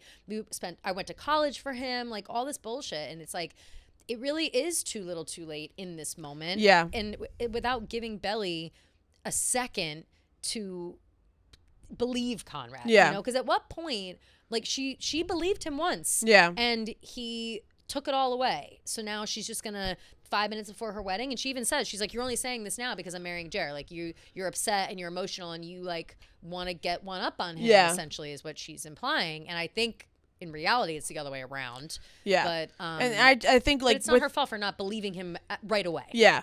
Like, in her anger, almost like she's trying to convince herself that that's, like, what she believes. And everything you said, just, like, she's refusing to let herself do it. And I will say, something that's so different with the books is that it's only a 2-year time jump, and it's a 4-year time jump in the show.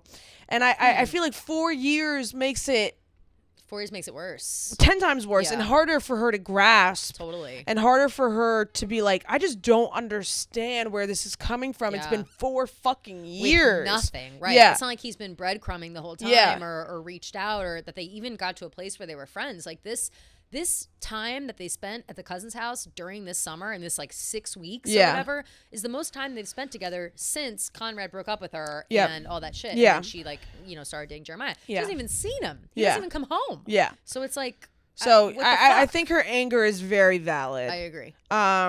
So basically, she hits him with the "you and I were never anything." He's kind of just standing there dumbfounded. Which is such a clear projection also. Like, nobody believes that, Belly. Like, obviously no one believes that. Conrad himself doesn't even believe that. But you can see what she's doing. You know? So she walks away. She's, like, in the dunes, and she just, like, completely collapses, falls down, breaks down crying. So sad. Obviously, it was so painful for her to say those words to him right to his face. Like, clearly she did not want to have to do that. But her anger just overcame her, I think, and her emotions and the boundaries and walls that she had put up. So after she breaks down and cries, she just immediately kind of, like, picks herself up and keeps walking. And that was a very sad scene. She does her best. I'm looking for, here it is. I think this is a quote from the book. I'm pretty sure. Oh yeah, chapter 47. Wait, crazy. 47. So yeah, I'm like, it's her on the beach or whatever, and it says, only when I was sure he couldn't see me, only when the house was in sight again, that was when I let myself cry. I dropped down to the sand and cried for Conrad and then for me. I cried for what was never going to be. That's like from the book. So yeah, true to book accurate. So sad, as far as we can see. I cried for Conrad and for me, which is so sad.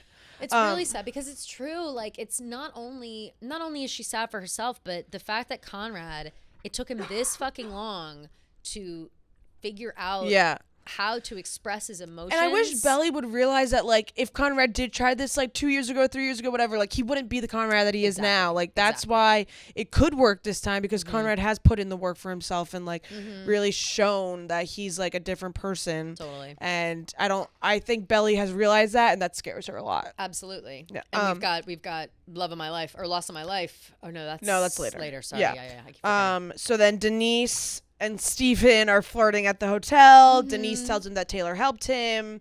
She invites him back to the room. As they're about to kiss, Lucinda cock blocks because she's at the hotel bar.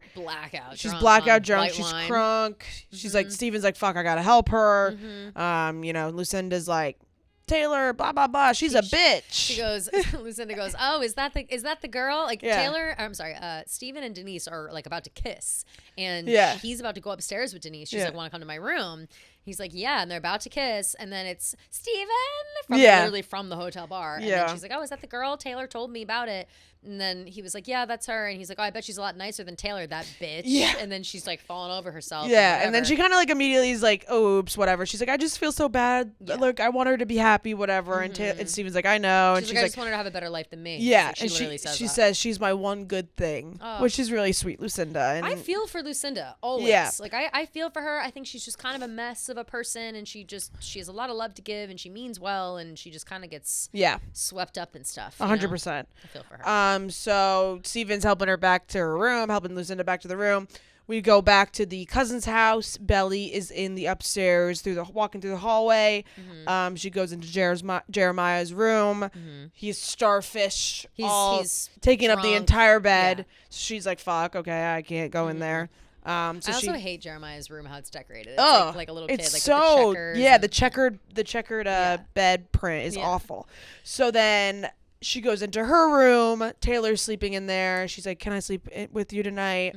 She gets in bed with Taylor. Taylor's like, you were out there for a while. Like, Jeremiah never made it. Like, were you with Conrad? Yeah, she's like, well, where's Conrad? He never got back to the house. Yeah, and, Belly's like, like, you can tell she's crying. And that's when Taylor asks, like, were you with Conrad? And she's like, are you okay? And Belly's like, I'm fine. Like, can we just go to sleep? Yeah. Obviously super upset. And that's when LML starts playing. So sad. So fucking sad. It zooms. It's Belly. She's crying in bed. Then it goes to Conrad. He's on the porch. He's like so clearly... To me, what I thought is he's like trying to stop himself from having a panic attack. For sure. Everyone online is saying that. Everyone's like, these are clear signs of him, rubbing his shoulders and breathing and whatever. I'm like, he's like deep breathing. He's caressing himself. Like he's just processing. He's processing what the fuck just happened. He had these emotions, these feelings swelling up inside him all summer long. He finally gets it out, and it was rejected. Yeah. And it's like, that fucking sucks. It's like, what's he gonna do now? This wedding is happening. Yeah. As far as from where he's sitting. Like, he did all he could. And it's just so sad. He's like super, super, super upset, crying. And then it goes back to Belly. She's in the room. She leans over, knocks on the wall, and doesn't get a knock back. And then the episode ends. And I think that just shows like everything about her and Jeremiah's relationship. Like, she's knocking on the wall. She's not getting a knock back. And he's not there. Yeah. I was scrolling online last night, and a few moments in the episode were direct parallels in this whole season people are showing a lot of moments were like direct parallels with season 1. Yeah. But there was something that somebody was saying about how like Jeremiah used to wait up for Belly to knock, and Belly never would. And so now that she is, Jeremiah's not there. Like, there was something about that. I thought don't remember that they part. always would knock to each other, like just as like a good night thing. That's right. And now he's like no longer or whatever. But yeah, with the season 1 things. Yeah. So they used False God during season 1. Yes. And now they use it again during season 3. And they also used When the Party's Over. Yes. By Billie Eilish during season 1. And then they did the James Blake version during season 3. So people are thinking maybe we're gonna get this love again for season 3. The when the party's over scene in season 1 is also Belly and Conrad on the beach. Yes. Fighting over like, do you love me? What like what? I thought you always knew. Like it's like a weird moment. That, shit goes down on that beach. Yeah, everything's always going down on the beach, with Belly and Conrad specifically. Yeah, like, and Jeremiah's never on that beach. And there was also a really cute tidbit about the hydrangeas outside. Yeah, there was like there was all the blue hydrangeas and one red hydrangea. Oh, what were you thinking? I was thinking about when Conrad was like fixing up the hydrangeas before everybody got there in the same way that Susanna did. Did you see those side by sides? That also was really cute. Yeah. But also with that though, the hydrangeas, they're all blue, but there's one red hydrangea at the beginning. No, I didn't even see and this. like as episodes have been going on, more red hydrangeas have been growing. Yeah, which is so interesting. How did I not notice that? I know, I didn't notice it either. Wow, that's crazy. Well, the whole scene of Belly in the bar, like dancing and having these flashbacks of Conrad, like all I can think of is Red, obviously. The song Red. Yeah. Remembering him comes in flashbacks and echoes. Like, yeah. It's and by the way, this show, I've listened to Red from the Red album, I don't know, 200 times in the past couple of weeks. Like it's made me. So maybe you love Red. Maybe I love Red, the song. Yeah. I'm still making my Treacherous, and when Treacherous comes on after, I'm like, ugh. Yeah. But I still something about it. And again, like maybe this is me uncovering like deep-seated issues with the Red album. Like maybe it came out at a weird time, and I'm just like not processing. But that part of remembering him comes in flashbacks and echoes. Time us every time now. Like that part is so powerful. Yeah. And it's it when you're listening to it, you feel that like wave of emotion as if remembering him is coming in flashbacks. And I feel like if Belly is, as emotionally in tuned as she seems to be, I'm sure it's a crashing wave of emotion. Yeah, 100%. Yeah, I mean, it was a lot to process, and I've been really loving all the parallels between season 1 and season 3, and me too. I'm curious about where you think the story's going to go on from here.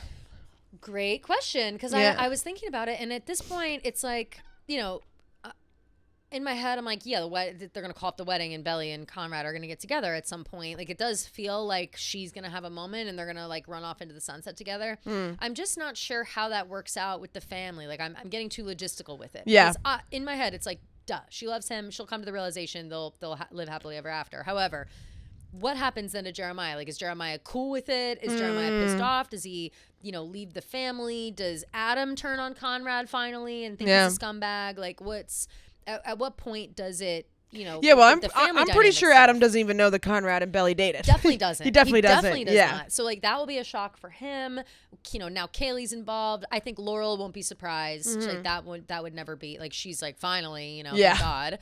She'll be happy about that. But again, like, it does totally disrupt the family dynamic. And the only world where I feel like it's fine is if Jeremiah really is like, you know what? You're right. Like, we were together for a while, but it's not right for me either. Maybe Jeremiah gets back with, his ex Blake or something. Yeah. Like there has to be something else that goes on in the middle, and that like makes it all okay. Because it is, to quote our girl Annika, it's extremely messy. Like, extremely messy. Too many people are involved. Too much time has gone on. Yeah. Like, if this were like the book says, a 2-year thing, I'd be like, oh yeah, fuck it, who cares, Jeremiah? Yeah. Get a life. Yeah. 4 years dating your brother. It adds having big sex with your brother. Yeah. Going out with your brother. Everybody knows you guys Also, dated. I was wrong about, I thought that she sleeps with Conrad in the book, but she doesn't sleep with either of them in the books. Really? Yeah. I know. She dates Jeremiah the whole time and they don't hook up? Yeah. In college? They don't fuck once, yeah. And that's why, like, the whole cheating with Lacey Barone is such a big deal. I feel like you did say that to me. Wait, why, though? Why does she not? I don't know. Well, that also makes it totally less of an issue. Like, if she didn't hook up with either of them, fuck it. Who cares? Jeremiah, whatever. It doesn't matter.